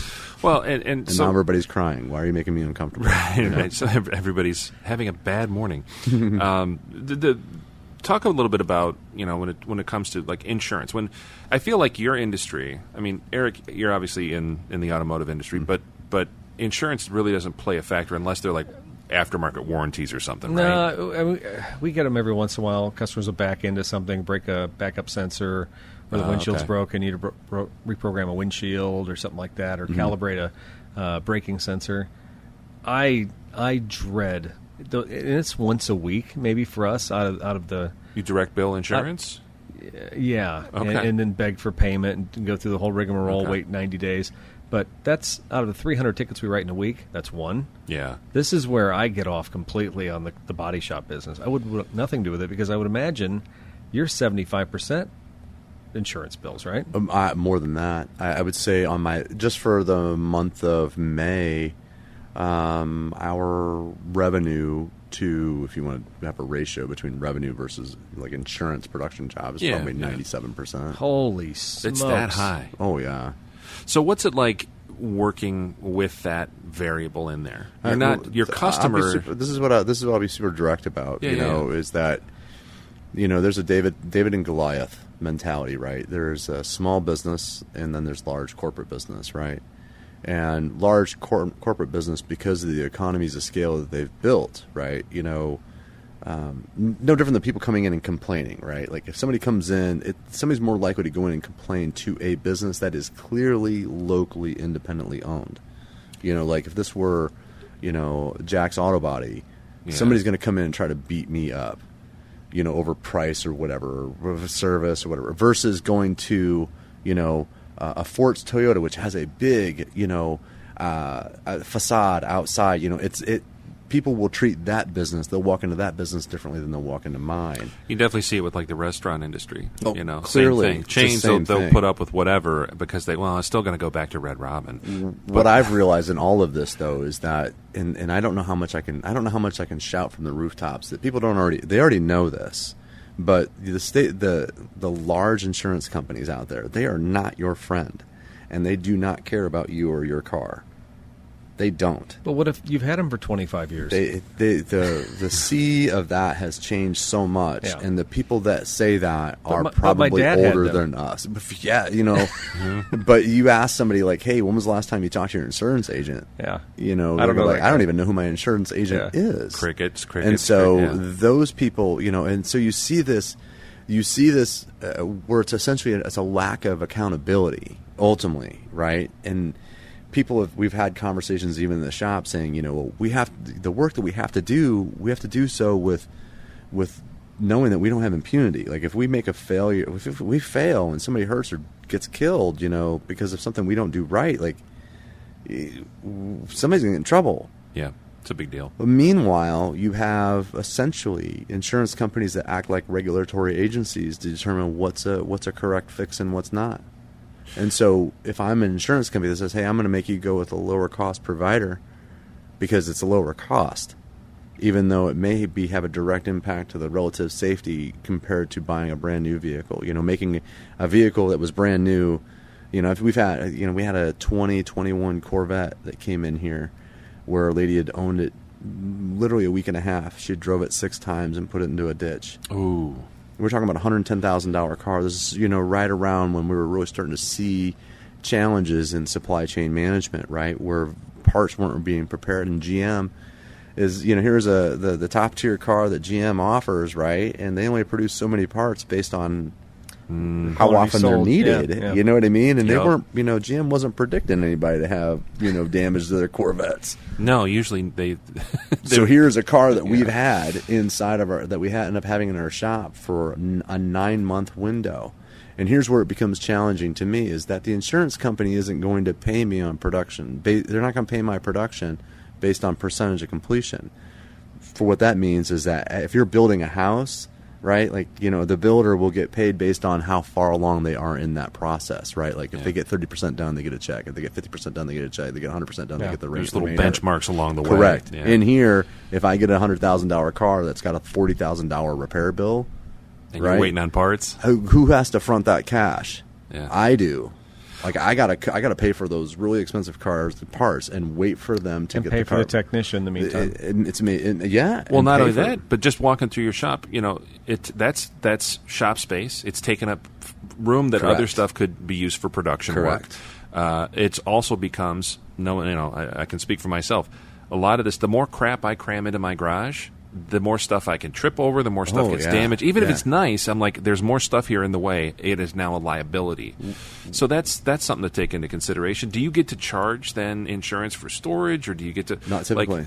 So here's how it works. So because we are it depends on if you're what's referred to like a kind of an elite direct repair facility, right? Okay. Where essentially they give us a good title. It sure is, and they kind of lure you in with like, hey, you get to kind of make these autonomous decisions, and the approval process is nearly immediate, and et cetera, so forth. But it really isn't. It's your preferred vendor. Yeah. So that there becomes the start to where you start feeling leverage, because now the flow of vehicles that come in here based on whatever insurance company they use is going to be dictated by whoever somebody calls at the other end of an 800 line. Say, I just got into a vehicle accident. I don't know where to take my car. These big companies will say, well, we're not supposed to direct anybody. We're not supposed to tell you where to take your car. But here are the top 3 shops inside your geography that we've rated or that are part of our select repair facility process. Yeah. And but so that's not necessarily true with State Farm, because State Farm can dictate through their customer agreement with their customers that they have to take it to their, and Geico does this to an extent too. It has to be one of their facilities for appraising the damage, right? When you talk to what I've found is that when you actually talk to the insurance companies, they are not willing to acknowledge that. There's the way things are actually done, and then there's what they say are being done. Okay. Their standing positions, they can't refer anyone to any. Yes, they have a list of 10 firms or 10 companies that provide Autobody Collision Repair in your geography, and this is the current ranking they have. And that ranking is based on some arbitrary score, based on some grading. I'm telling you, the minute somebody calls, that's when your clock starts. And it's like, imagine like having a stopwatch, it's a click that goes off, and all of a sudden you get that tick, tick, tick, tick, tick. Right. And so a car comes in, from that point until it leaves, we are on the clock. Well, and there are so many things that can create bullwhip reactions inside of a production schedule, to where it's super hard to manage. I can imagine, and all of that's trackable now, right? Everything's Everything is date stamped. Yeah. The only thing it isn't is like when parts arrive. Like there's not a connectivity to parts. So if we have parts delays, and the crazy part is what you'll end up finding is that because here's an insurance product, right, where somebody has gotten a vehicle it's covered by State Farm as an example.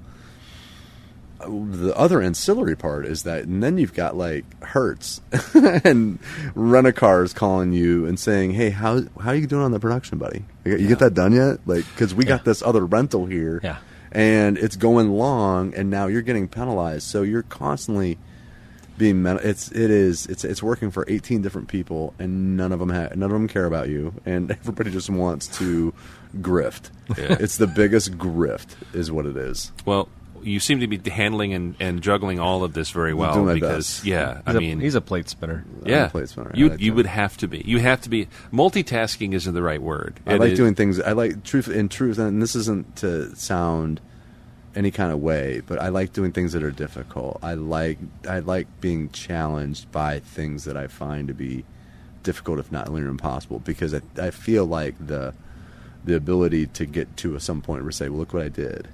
Look what I was able to accomplish. And truthfully, I do it more for my children, because I want my children to be able to see an example of what it is to not necessarily, I'm not saying in an unhealthy way of not being satisfied, but always to say, hey, no matter what, I'm going to find a way, and not to allow our world and our environment to put us in positions where we don't feel like we can accomplish big things. And so I do it more for my kids as an example. It's awesome. That's really admirable. But isn't always our job as parents to make sure our kids don't have to work as hard as we did? It is, and I would love it if our economies would make that help, like work with that process. Because I've worked really hard, but now my kids can't buy a house because houses are $bazillion, $500,000, right? And everybody makes $12 an hour. Thank goodness. Yeah.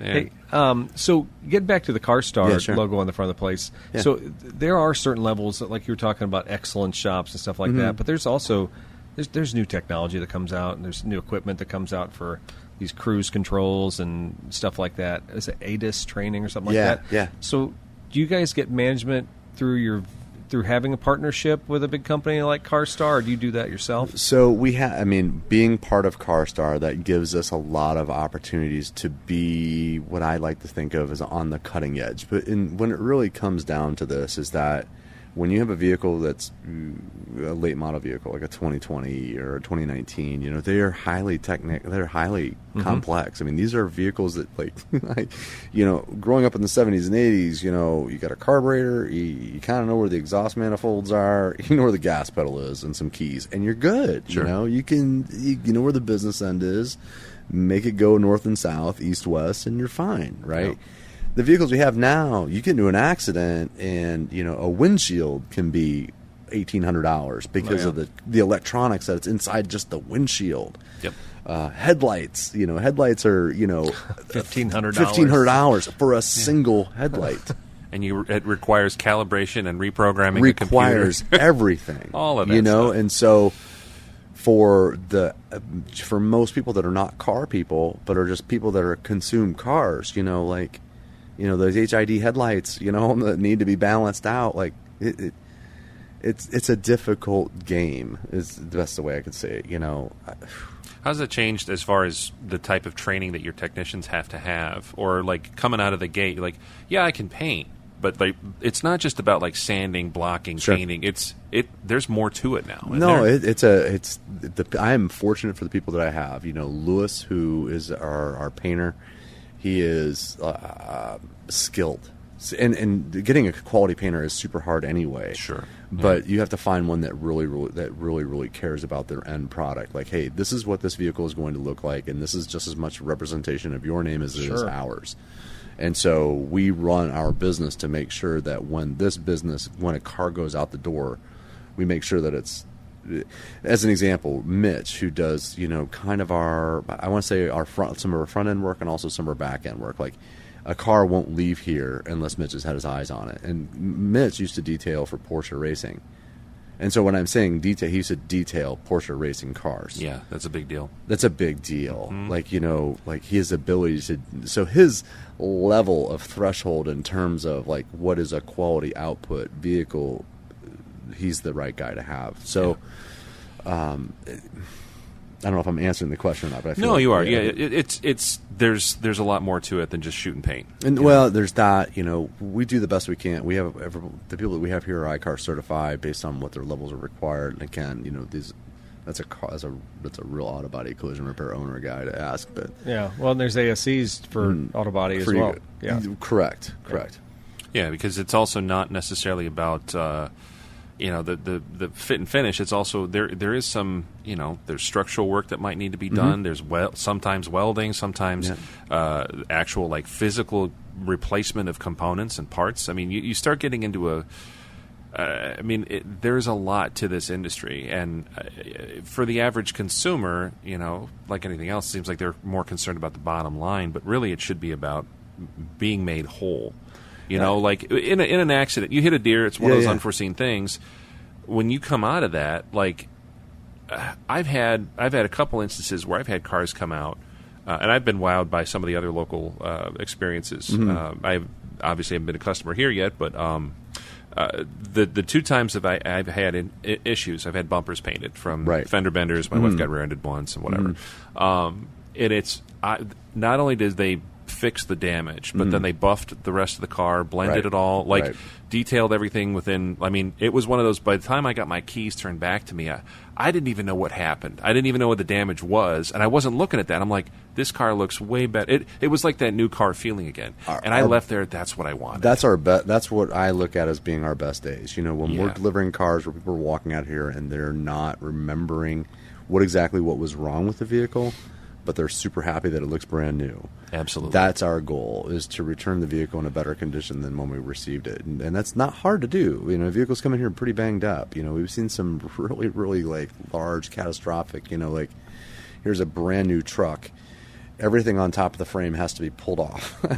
And we have to put in a new frame. Like we just had, a brand new F-150 like that not that long ago, where it was a full on here it was like Tonka trucks, where it's like here's the bottom of this one that's good, and we're gonna literally take an entire brand new truck apart all the way down to where it's just a bare frame, and then getting a new frame in, and then putting everything back onto this new. It was crazy to see. Yeah. And so it used to be there was like a ratio of 60% or 50% total to car.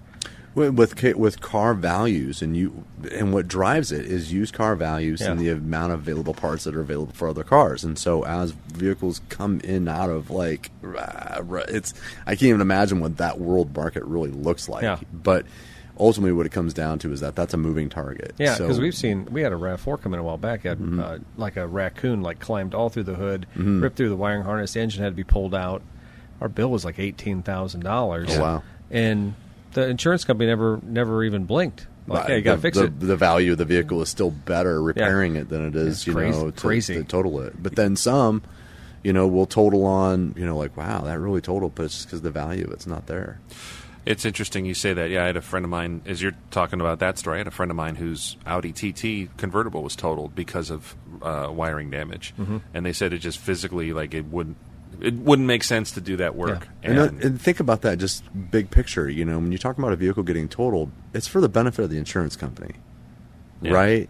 And so when a vehicle gets totaled, we don't get paid for any of that. Yeah, nobody's making money. No, they're going to take it to auction. What I'm saying, we don't the Autobody Collision Repair shop my shop will not make a red penny, even though I've exhausted resources, time, effort, and energy, and people time to be able to help you understand that this vehicle gets totaled. So even the the estimate, the adjusters, that kind of stuff, even though you're spending time putting eyes on it and it's taking up space in a shop or a lot for however many days till that decision's made, or give them a loaner car like we do, and then you find out 3 days later you shouldn't even have bothered with that. Get $0. Yeah. Wow. $0. And ultimately you can find yourself in a problem where, and I've had people commit fraud. I've had people that have been able to successfully commit fraud, knowing that there's a lag where they bring a car in, right, and it's banged up, and it's we'll just say it's like $3,000 to $5,000 worth of damage, right? So it's not a huge number, but it's a number, right? Sure. It's not something that somebody's going to feel comfortable writing a checkbook, right? And then they'll force it to hey, I gotta get this car, I gotta get it done. It's insurance is improved, right? And then all of a sudden you find out the insurance isn't improved. And now we've already done all this. We've already ordered these parts. We've already fixed it. Rolling. We've already fixed it. In some cases, we've already fixed the vehicle. And then now you've got a battle with somebody that you've done work for. And then there becomes a he said, she said. It's been you see some crazy situations that develop because of that. But for a vehicle, traditionally, if it gets totaled, we don't get paid for any of it. Wow. Zero. Maybe they ask us for storage, but we can't charge for storage because we have this agreement with State Farm's going to send us all this work, but they're going to decide whether or not that vehicle gets fixed. Yeah. And they're going to tell you how it gets fixed. When you said about that moving target, it just the average. What's the average price of a modern car? Isn't it like $47,000 or something? I think it's gone up in the mid-40s. It's close to a 50. New vehicle. Yeah. Mm-hmm. Like the average U.S. Like a Ford Explorer or something. Economy cars up. Yeah, I mean, so the average is 40. So you think about that. Yeah. I mean, the percentage of what it would take to total something like that out. I mean, it's not in my mind. It's still, 10, 20 grand or something. But like, no, that's. No, and it's easy probably to get wrapped up in some of that. Well, and when you bring it back to being an Autobody Collision Repair shop, and you talk about that Tetris game that you're playing, you only have room for so many vehicles that are in that $10,000 to $15,000, $20,000.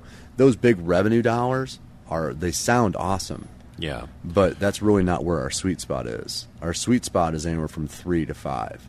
Okay. Like we want vehicles that have $3,000 to $5,000 worth of damage. Yeah. And by the way, let me just start off I should have said this at the beginning. Like, our business is predicated on people having a bad day.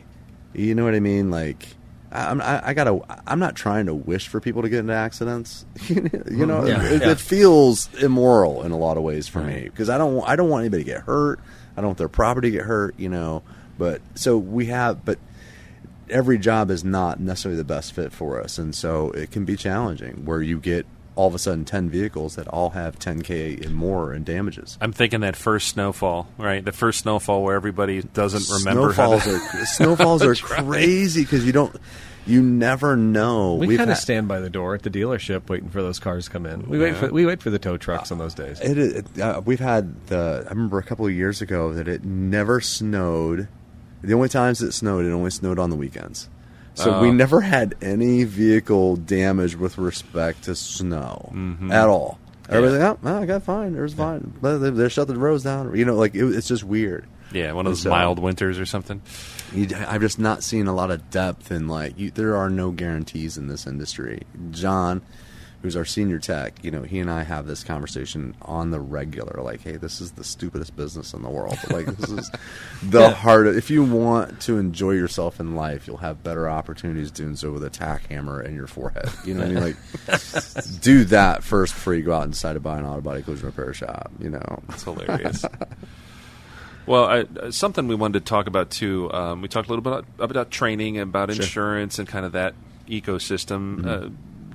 Why don't we talk a little bit about some of the environmental concerns? Because when we did the walkthrough, you kind of talked about some of the precautions, some of the filters on the paint booths and things like that. Not only to keep the dust out, but also you guys, this industry, and many other auto repair industries are kind of hit with environmental either excess fees, taxes, regulatory oversight, if you will. We talked a little bit about water-based paints. I guess, what are some of the big environmental, concerns or impacts or things that you guys have to, in this industry, deal with that most people wouldn't understand?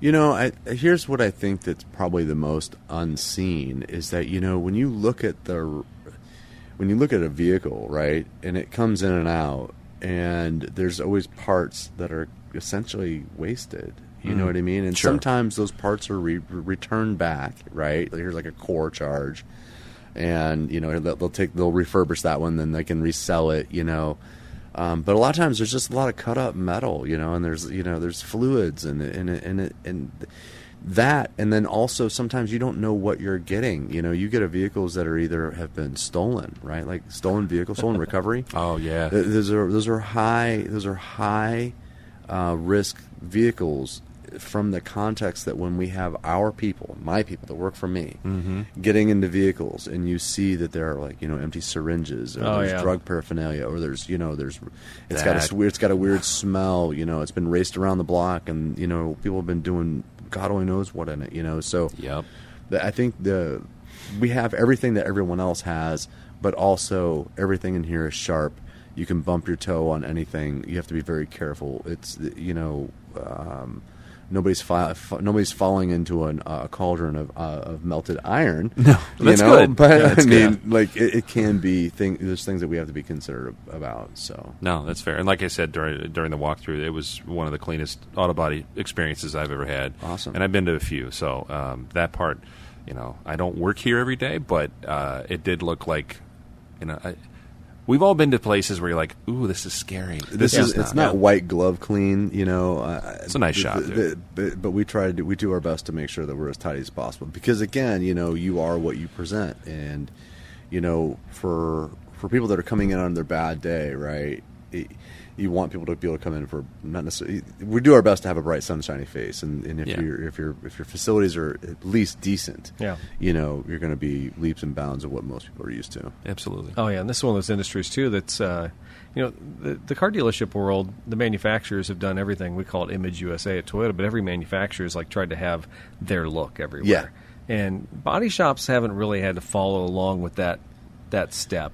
And it seems like just recently, you have a very modern reception area. It's very nice, but that's not always the case when you go to a body shop. And what it comes down to is that there are industries that we have that are still predominantly, owned independently. And the Autobody Collision Repair world, 70% of providers are independently owned that have no affiliation to large scale, operations. And so when you look at us or you look at our competition, this business is competing against, the Gerbers of the world, right? Where that's like a pure corporate entity, right? Where there is a store that's owned by these people up here, whereas CARSTAR is independently owned, but we use a branded moniker to be able to help create brand awareness and also to establish, our own economies of scale to where we can have purchasing power and be able to help push back a little bit from that leverage that we see from insurance providers. You know what I mean? Oh, yeah. I mean, I think about all the time all the dealer groups and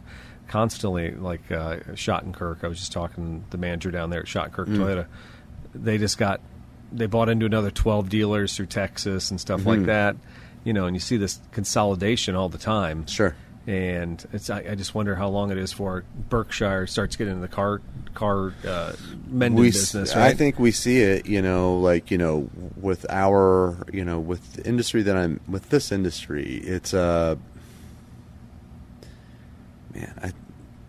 it feels like there's constantly somebody trying to get into your pocket, right? Get into your wallet, and you see it, and you see the benefit between having this relationship, but then you also see if I wasn't a part of this group, I could charge whatever the hell I wanted. Yeah. You know what I mean? I could really just run this shop, but then you're doing so at risk of how are you going to get business in the door, because people are already inundated by what they see on TV, radio, social media. And Gerber certainly is all over the media. I remember back in the day when I was a kid that a painter, people would follow a painter. Yeah. Remember, back in the day, this guy did a great job. I don't care where he's at. I'm going to have him always paint my car. I'm only going to have this person paint my vehicle. That's probably an antiquated thing, isn't it? It is. I think so. Okay. I think most people... And I also think, when we kind of touched on this earlier, at least I think we maybe had a sidebar about it, that, when we look at generations and how they look at their autos, to be a person, to be a fan of the car culture, to be a car guy or girl, that to me, in my mind, feels like a shrinking population, not just because of what it costs to maintain these things, what those status symbols represent anymore. If you're the guy that's got 9 Corvettes in your garage, does anybody really want to be that guy anymore? Does anybody care? Does anybody care? I feel like that population is shrinking, especially as we look at our global economy and how people are super price sensitive. And is it out of touch anymore? That's a big picture idea, right? And so, I don't know. To actually people fall around for a painter, they got to have something really, really super special. Sure. Anymore. Okay. Yeah. I hear that a lot about pinstripers. That's the thing. Yeah. Because there's not a pinstriper here in the greater Peoria community anymore. The guy that did it's gone. No, there is. I just had a guy with a Venza come in the other day, and his car was pinstripe, and it was nice. It had little cross hatches. Oh, and really? Flowers and Brad Grimm.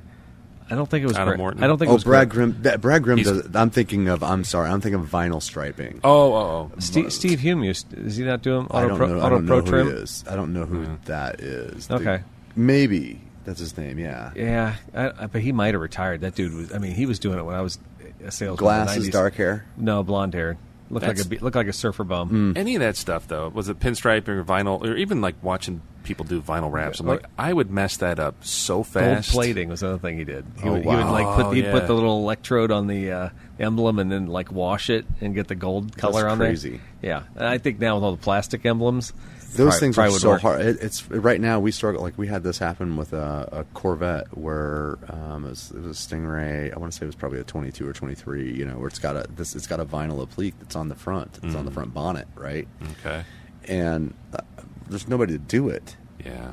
Like, there's nobody here locally that's willing to take that job on, and so then we have to figure out how to do it. You know, and when I first bought the business, I was thinking, man, it'd be kind of cool to be able to get into like vinyl wraps and to get into that thing. But then I went to one of the last Peoria auto shows, and they had a Lexus that was wrapped, and I'm like, this looks atrocious. I'm sorry, but they don't can go do that again. They can go either way. Yeah, sure. But my fear is always like, okay, in 2-3 years, what happens? Sure. Peel it off and ruin whatever paint's underneath. That's what they found the case for those early adopters to it. My Supra is getting rewrapped right now at PIP. It's been on there 4 years, so Did it come off okay? we're gonna find out. Yeah. The decals that were on there, obviously, there's like a stain in the paint from where the sun's been working against the spots that that have been covered up. So it'll be interesting to see. Is that the one that's got all the different Color. logos and stuff on it? Yeah. Is it really? Yeah, it's been on there 4 years, and I talked to Mr. Fort and said it's time, and he goes, yeah, because How old is that car? It's a 2021. Oh, really? We got it in 2020. So It sits out too. it's always. What do you do with it? Race it and take it to car shows and stuff like that. Can I ever drive it sometime? Yeah, I wanna absolutely. try it. I've never driven one. It's a cool car. Yeah, you might want to buy one. It's In addition to the tacos, I'm not let sure me drive it's- that car. Yeah, I'm sure. Right, we'll take it to I have tacos. two demands: tacos and driving that car. If I could do it both in the same day, that would be awesome. That would be really a nice. Then we'd be leveling up our friendship. All right, level up. All right, Right. cha-ching. Yep. Or whatever the Mario noise would be for hitting the coin levels. Yeah. Yes. Yeah. All right. So I did have one question. So you did Yeah. have a cool like fastback Volkswagen in there. That's Yes. kind of your car you're playing with. Yes. But have you had any like really super cool cars you worked on? You're like, man, I'm glad I got to do this job. Cars that we've worked on here, or for me personally? No, cars you guys have worked on. Here. So- if you've worked on something personally, you can. Certainly I'm share. not really. I feel like I've owned a variety of cars. I feel like in the 51 years of my planet existence, I've been able to like drive everything from a 1980 BMW 728i on the German Autobahn to Porsche 924 to a Chevy Cavalier Z24. Like, I love those cars. they're great. Actually, Like, Daryl's a shield of those things We too. that'll be our second show. It'll just be all Cavaliers. just right. Absolutely. Seriously, my folks have too. It's I had an '88 Z24, and it was just a cool car for me to go to college in. Yeah. 87 was one I was a convertible that I used to drive around. Yeah. I had an '88 Mazda RX-7. That was a super fun little car to Nice. drive. The 70 Type 3 Fastback is. I bought that really as a secondary project to put into a business that I had. I wanted it to be more of a display. When I bought it, it had a paint scheme like the Pacer off of Wayne's World, right? Where it's like this, it's like this nice soft blue that's got these flames that are coming off the headlights. Yeah. And I had never seen a Type 3 Fastback before. And to me, it looks like an Aston Martin DB5 that you got off a Wish, right? Like that's what it looks like. It like here. We understand you want the Aston Martin, but you only have $12, so we're going to give you this. Yeah. And buy this. It's also a Fridge Flintstone type style vehicle. The engine's not in it. Like it's an absolute. I mean, it's definitely a paperweight. But I have an idea that I'd like to have it fully. Because you can buy anything VW. You can buy a brand new motor for anywhere from $2,000 to $10,000, and make that kind of a cool, nuanced little car to drive around. Make it royal, make it navy blue with a white interior, and let it rip. Those things are cool, and you don't see a lot. I mean, for every Beetle or Carmen Ghia that you see, you probably see like. I've never seen one ever. Locally? This one is the one that I've only ever seen as my Type 3. I say Matt Shepard has had a bevy of things, but he's got a wagon, or he did. I don't know if he still. Oh, does. it was a wagon. It was a a wagon. fastback. The Yeah, fastbacks they're kind of cool. Like it's got some gills on the back fenders. Yeah. I feel like right now it's been fully primed. It needs kind of everything else now. I need to figure out what kind of motor needs to go in it. What is that really? Is what I have rebuildable? It's one of the other little projects. I've got an old motorcycle back there too that was kind of in the same. It was like a '78 CB 350 or something that I bought from someone. to potentially hold as a display, and now it's like, well, now what am I going to do with it? So you're going to have room here in this office. I think you could display. I like to have kind of a maximalism look between like, here's just an array of things that I've collected over the course of my lifetime, and if it's neat and interesting and has a patina to it of any kind, flavor, style, then I kind of want it to be in here. Remember that hat that Brando wore in the Wild Bunch? I think he'd look good like that. Probably. Right. No, it's cool. You got a unique style, and the shop is really, really cool. And I appreciate any industry where people are taking something that's here, and by the time they're done with it, it's here. You make it a better thing.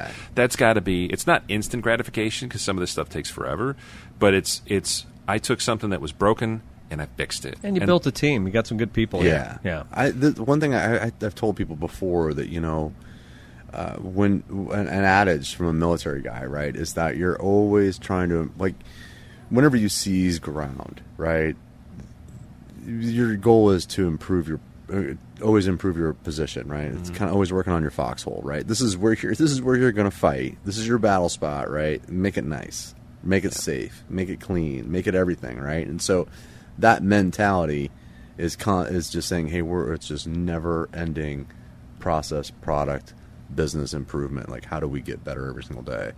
Even to, our meetings, and we talk about, hey, here's how we're going to get better. What we focus on here is that we say, hey, if we can find any way to maximize urgency, that's all I'm looking for. If you can maximize urgency without hurting people and making people, if you can do that where it's in an environment that's cohesive and conducive to production, that's how you win. That's how you win through this environment, is just by working on urgency. Yeah, helps you sleep at night. Yeah. I don't know, that 32-ounce Dunkin'. I don't know if you'll be sleeping. I have no business drinking that past 4 p.m. This is way past my bedtime. All right, yeah, sorry. So we I think we got enough out of it. So to find you guys on the web, Google CARSTAR Peoria. Yeah, CARSTAR North Peoria. Okay, and Jonah does a great job. And what's your daughter's name? Lindsay. So, and she's answering the phone too, right? When you call up here? She's pretty much your point person for answering the phone, and she's a hard charger. So awesome. Yeah. So Lindsay and Jonah are your two guys right there at the front desk, and they'll always hook you up. Yeah. So cool. All right. Well, we got a couple more segments here we can slam through real quick. Yeah, real quick. All right. Supercar news search. All I'm going to say is I like to say Supercar news search only so that way we can get some keywords in the show title and make sure the SEO is strong. Perfect. So Lexus is going to launch their Vantage rivaling V8 supercar with up to 600 horsepower. It's likely called the LFR and will be made of a homolog. What? It'll be made to homologate the Toyota GT3 racer. What does homologate mean? So it's certain things. They'll take a very low production. It has to be a production car to race in certain classes. They can't just be like some random supercar. So like I don't know what series, but yeah. Okay, all right. It's expected to weigh around 1,300 kilograms. They're set to launch a new V8 engineered supercar as a rival to the likes of the Aston Martin Vantage or the Mercedes-AMG GT, and a spiritual successor to the legendary LFA. And that is your supercar news search of the week. Those things were awesome. The LFA? Yeah, I don't know how many. They couldn't have made like more than like 2,000 of them. I think it was less than that. That's one of the main reasons why I would ever want to buy a Lexus. I am a diehard Lexus person. I love Lexus. I think what they build and what they produce is always like that's. Problem is, I work at Toyota and I never can own a Lexus because we can't really service and warranty them. So my wife has always wanted one of the retractable hardtop cars, but how tacky would it be to work at Toyota and have a car you can't do everything at your shop? You can have other cars, Eric. No, I can't. It's fine. I can't. It's completely acceptable. I get it. I feel like it would be very. But I feel like it's related. They're related companies. So my buddy works for Honda, and he's a good friend. He's worked at Honda forever, but they don't have trucks, so he has a Silverado in his garage. And to me, that would be like the worst feeling in the world, going out there in the garage and getting in my Chevy truck because I work for a manufacturer that doesn't make trucks. It's so funny. Like, brand loyalty is a thing. Isn't the original That's not a truck. Well, I'm not saying that it is a truck, but I just feel apparently in it's their not defense, to him either. The layperson would say that's a truck. Yeah, it's like a not even half ton maybe, but no, you can put a couple boxes of crackers in the back. You could probably tow jet ski with it. It's fine. I think when you work for a manufacturer that has everything, you don't stray too far. So if you work for Stellantis or Chrysler, or you work for GM, you got everything covered. So that's why you do that. That's why you have brand loyalty, I think. If you don't offer everything, which the big three in the United States can't call them the big three anymore, as they're finding out by retracting back from small cars and mid-sized sedans, stuff like that, they're going to start seeing that loyalty drift away. Now they're going to have their Chevy 1500 in the garage next to a Honda Accord, right? Yeah, because there's no entry-level or small commuter car or second car. Yeah, whatever. I think there's a lack of depth in the level of creativity when it comes. Maybe there is, maybe there isn't. When it comes to American manufacturers of vehicles, I just feel like the depth of creativity is. It's the accountants. Lacking. The accountants are killing them. I'm not going to say you're not. It's true. You're right. All right, you ready for this? Ready to knock it out? Yeah. All right, am I do the sound effect in post? Well, you're going to have to post. Yeah, we'll post-produce it. That's fine. It's time for your moment of Musk. Elon Musk claims that 2 homicidal maniacs have tried to kill him, and he compares himself to John Lennon. This is from the New York Post. Patrick Riley just came out on June 19th. 2 homicidal maniacs have threatened to kill Elon Musk in the past 7 months, the Tesla CEO claimed in a recent shareholder meeting, while comparing himself to the slain Beatles legend John Lennon.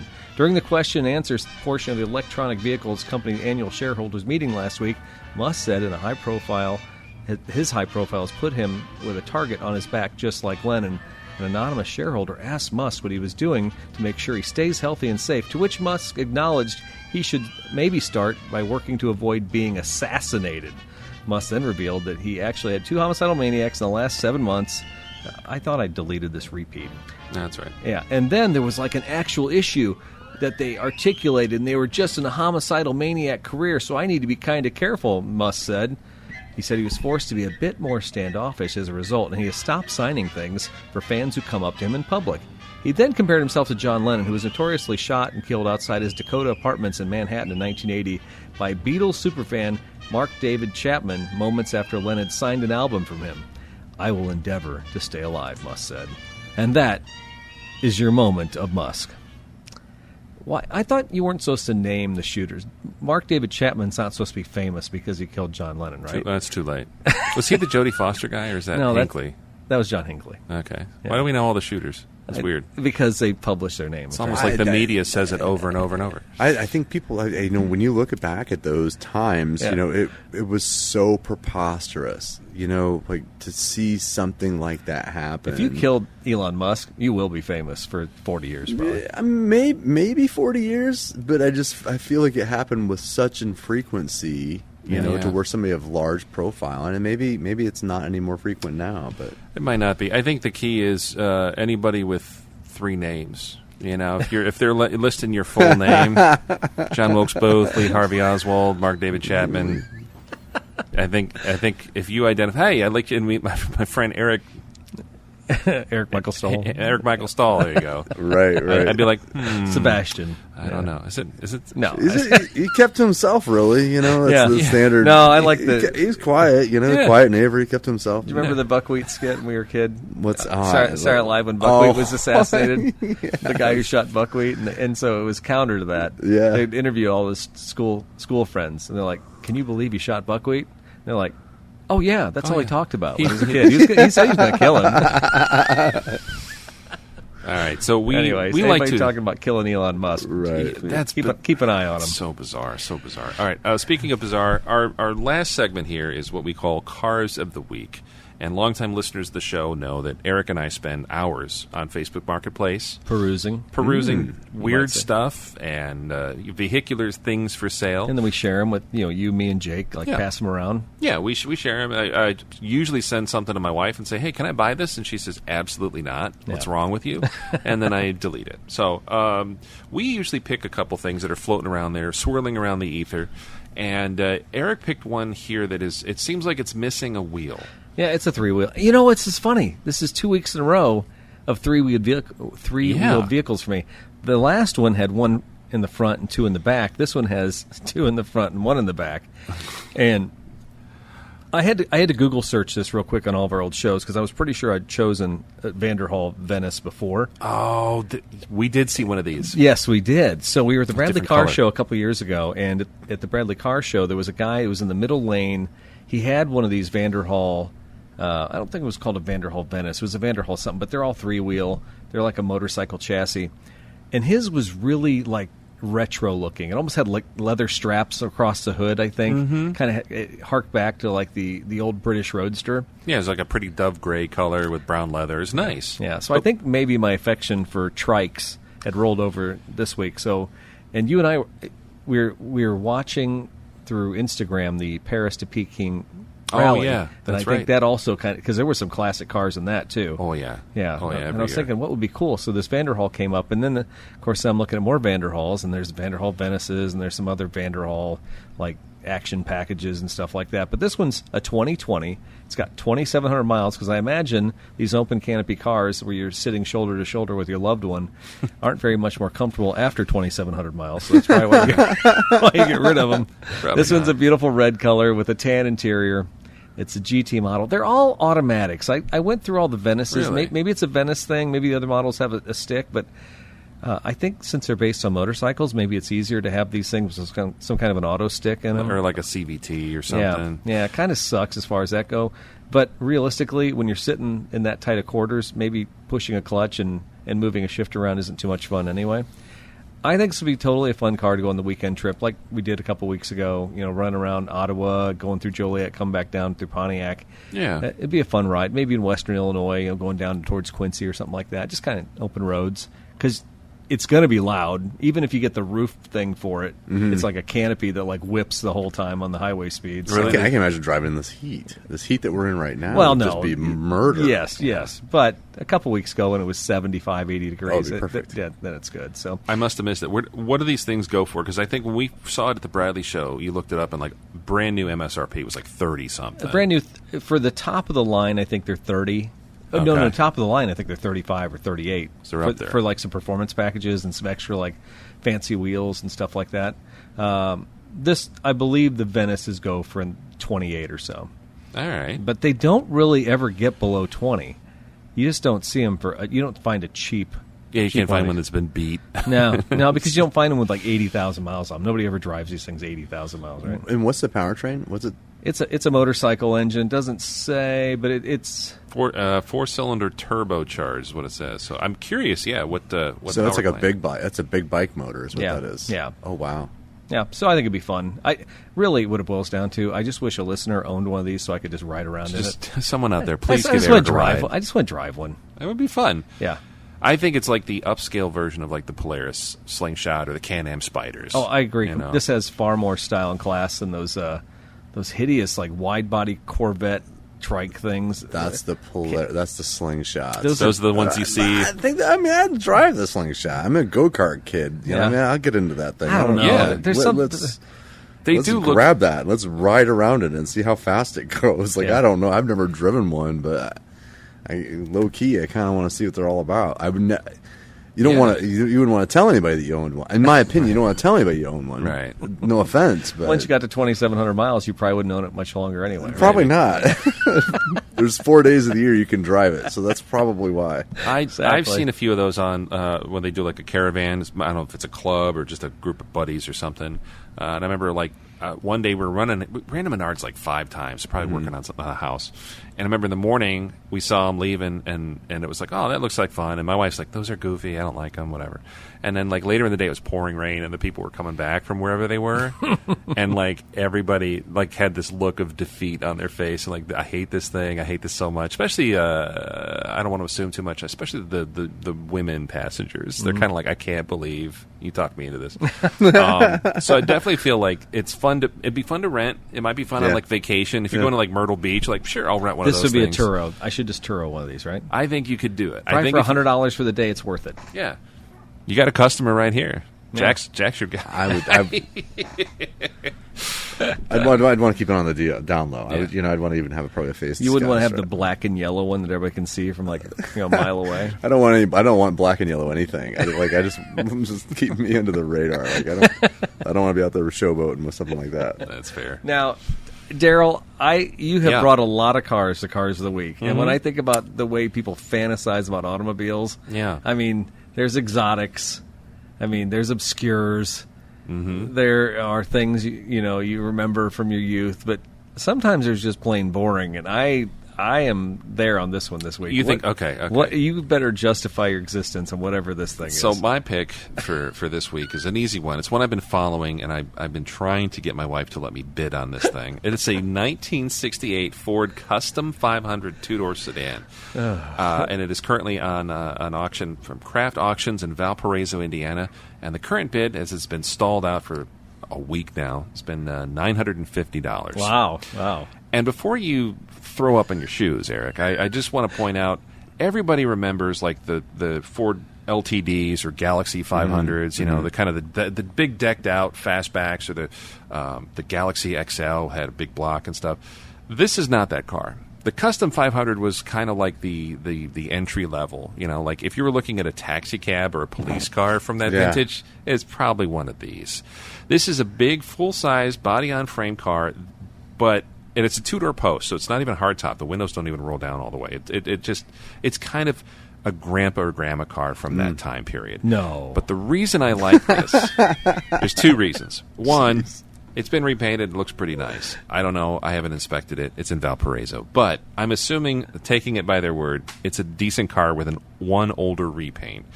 And I like the 68 Ford full-size because they look like a bigger version of the Torino, like the ones that were in NASCAR, kind of like Holman Moody, like Ford versus Ferrari era Torinos. Like, it was kind of a cool car. It just, the proportions are much bigger, and that's why I like this. I don't know. I see this. It's got a 302 in it.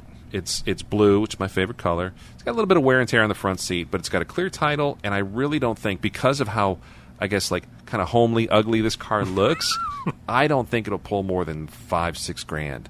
And I think you couldn't get that car painted cheaply for that. And I thought, as long as it's got a little shine, it's got a V8, it's automatic, it'd be a fun cruiser. But what would happen is I'd take it to a cruise night or a car show, and everyone would say what Eric said. It's like, what?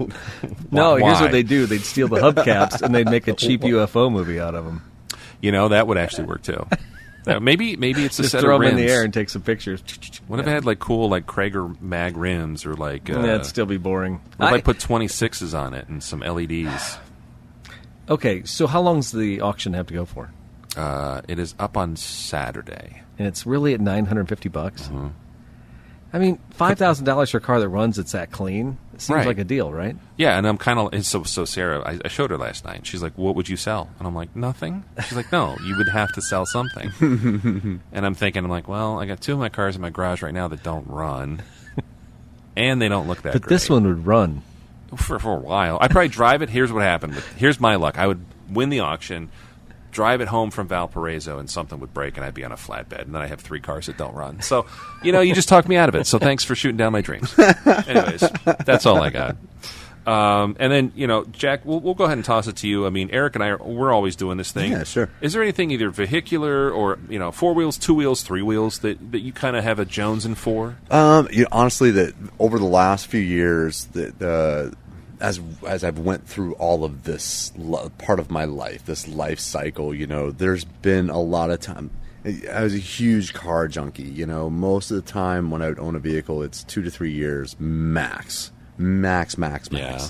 And so even when I bought the Toyota Tundra that I bought from Forts, I traded 4 vehicles in at one time. The most bizarre transaction. It was like, nice. Hey, I got all these cars that I don't need this. I don't need this. I don't need this. I don't need this. And consolidate. I had just a bunch of vehicles, and I'm like, let's just all collapse this down, right? And so, since that time, I'm like, I cannot, in good conscience, think about buying a vehicle, sure. Especially knowing I've got a Type 3 that I still need to do something with. Not even knowing what I want that car for. If I have a desire for something else now, I've decided the last car that I really want, and this might sound kind of mundane, but I'm a 911 guy. I've always been a 911 guy. Yeah. I think they're sexy cars. I think if you can get what you want at a decent price point, then absolutely seize the moment and get it. And so that's kind of like, if I have a benchmark where I think here's where I feel like I'm at success again for me, it will be a 911. That's awesome. If it's a vehicle that will replace the Tundra, It'll be like an FJ Cruiser that comes in that's super clean because I just love them, and I don't have kids in car seats or anything like that, so it's a practical vehicle for me. Or a nice Lexus sedan that's like literally doing everything. It's managing my life. Right. It's that kind of Lexus where it's literally taking over and AI making you life. A better person. Absolutely. Yeah. There is something to be said for that. Oh, for sure. Now, I just did a quick Google search here, and I looked up the word mundane. Yeah. There's not a 911 picture there, but there's a 68 Ford Custom. Is there? Yeah, that's funny how that works. Coincidentally. Yeah, it's crazy how that happens. I'm not suggesting that a 911 is mundane, but it's a common car. It's predictable, right? That Ford, like me personally, you drive up in that Ford, I'm like, that guy's got something. I want to talk to him. I don't know what it is, but you're going to drive. You're going to drive a 68 Ford anything. I want to know who you are. Yeah. You know what I mean? Let's talk about this car. It's kind of a goofball. No, I could introduce you to a bunch of guys like that. I can feel the vinyl or whatever you're sitting in when you get into the big bench seat that's literally from here to Albuquerque. Yep. Yeah, and in the summer with no AC, you're everything's going to stick to it. Yeah. No, 911's a classic choice. They are always in style. Yeah. It's one of those that it doesn't matter how old they are, they still look awesome. For sure. My wife and I were at Oliver's in the Heights a couple months ago, and it was a nice spring afternoon. Some guy just had like an early 70s, like a green 911, just sitting on the side of the street. Was probably getting coffee or something. And I'm like, I stopped for 10 minutes and I just looked at that thing, drooled, took pictures. Hopefully nobody called the cops on me, but they are just such good looking machines. I just honestly saw a video about those naturally aspirated, 911s from the 70s and early 80s that the value prop now to buy one is just not there. Yeah, because you're spending years ago. You're spending $20,000 on a new motor or on a reconditioned motor to produce 200 horsepower. You know what I mean? And and it's. But it's not. You could, for the same kind of money, you could buy something much more. You could buy a cheap Boxer. It's 10 years old or something like that, and have a lot more fun and a lot more reliable vehicle. Yeah, that's more comfortable to drive. It's more reliable. Yeah, I would love at any point in that timeline, I'd love a 911 at some point. They're beautiful cars. I've always thought that they're beautiful. I don't know. I'm not sure why. I think the first time I saw them. You in our era growing up, we're teenage boys are looking at Car and Driver in the high school library, right? Yeah, I'm trying to think because the car was iconic, but I don't remember any TV celebrities driving them. No, it's low key, and I feel like they were like, "Hey, Porsche is going to be Porsche, right?" Yeah. I mean, this is what they're going to look at in the end. We grew up, like seeing the Ferrari Testarossas, the Lamborghinis, and saying, "Oh wow, that is the exotic car," and then not really realizing just how actually really attainable a 911 is, or even a Porsche for that matter is attainable. Yeah. Right. And I think once you experience those vehicles, my first BMW that I owned I was 19 years old, and so you get into a BMW at 19, you're like, "Oh wow. This feels different than anything I've ever driven already up to this point." Big time. And then you get into a bigger BMW, or you just have a feel for what to expect. And so I played that game for a while. I went from the small 4-cylinder Mercedes up to a V8 Mercedes, and then I realized that I went out of the Mercedes game. So. I had one. I've only had one Mercedes, and it was a C300, and it was honestly an amazing little car. Yeah, I loved them. I gave it to my daughter, and unfortunately, she wrecked it. Maybe that was the best thing that ever happened to it. It was a short experience. That's a bummer. Is that like the hatch? So it was a C300. That was a 2013 or 12 C300 that I owned, and it was a special edition. So I bought it from Mitch. Mitch, the guy who works for me, right? Okay. He had a couple of BMW or Mercedes, and they're both C300s, and he sold me one of them. Cool. So I just wanted to have extra car outside of driving a GMC 1500 SLT. Yeah, that makes sense. I for a while I contemplated buying some of their Blue Tech diesel stuff. Their SUVs were I don't know if it wasn't part of the whole Dieselgate thing, but for a while I think anything diesel was like, oh, we don't want that, and like their values were down there, and I thought that'd be cool. And then I looked into it, and I had a couple friends that have Mercedes. Like, yeah, it costs like $2,000 to do brakes. I'm like, yeah, forget it. Yeah. I'm done. But you still see some of those E-Class diesels driving around today. Yeah, from the mid '90s, early 2000s. You're like, those were good cars. Those E300Ds or whatever they were. Yeah, good cars. All right. I think we've reached the end. Man, thanks for having us here. And I appreciate you guys coming, and this is super fun. I'd love to do it again. Yeah. Well, we'll have to get an excuse to come up here. Maybe get some paint on that car or something. We can come back up there. Tacos. For sure. Tacos. Yeah, no, we already talked about that. Supras and tacos. Yeah, that's it. Yeah, we'll just do a little day trip. Right. That's easy. It'll be Eric and Jack eat tacos in a Supra. Love it. I love all of that. You saw how fast do you want to do a podcast tomorrow? Yes. What are you busy? No, I got it. I'm good. I'll be there. Well, if you've learned anything tonight, you know that Jack is hard to talk to. Yeah.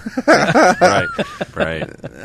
I can be a little verbose. Yeah, I can talk a lot. Well, thanks again for making us at home, and we will definitely we'll have this episode 90 out soon. In the meantime, Eric's going to take a little vacation.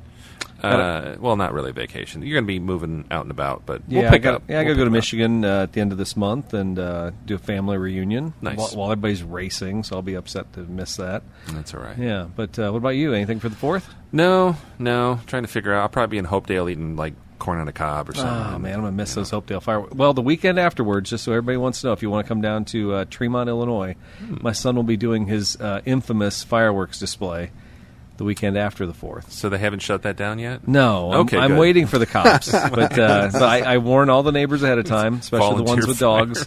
And then my son, he goes over to Shelton's Fireworks in Indiana, comes back with $500 to $1,000 worth of stuff. And good Lord. A show that lasts about 15 minutes, but it's right in your face. Nice. Hopefully not too much in your face. Yes. There's some epic pictures from the last couple of years they've done it. So you're certainly welcome to come out if you want to sit in the pasture. Oh yeah. You said you wanted to see the horses. I 100% want to see those horses. Every time I see a video of those horses getting let out, sign me up. I just want to be there for that moment. I see those horses and they're just getting it. Yeah. Love it. Yeah, it's hilarious. It's cool to be around a big animal like that, acting crazy. It's a moment of zen. Until they're coming at you. Yeah. All right. Well, again, thanks everybody for listening. Thanks, Jack, for having us. Yeah. And we'll see you guys on pleasure. episode 91 coming at you soon. Thanks again.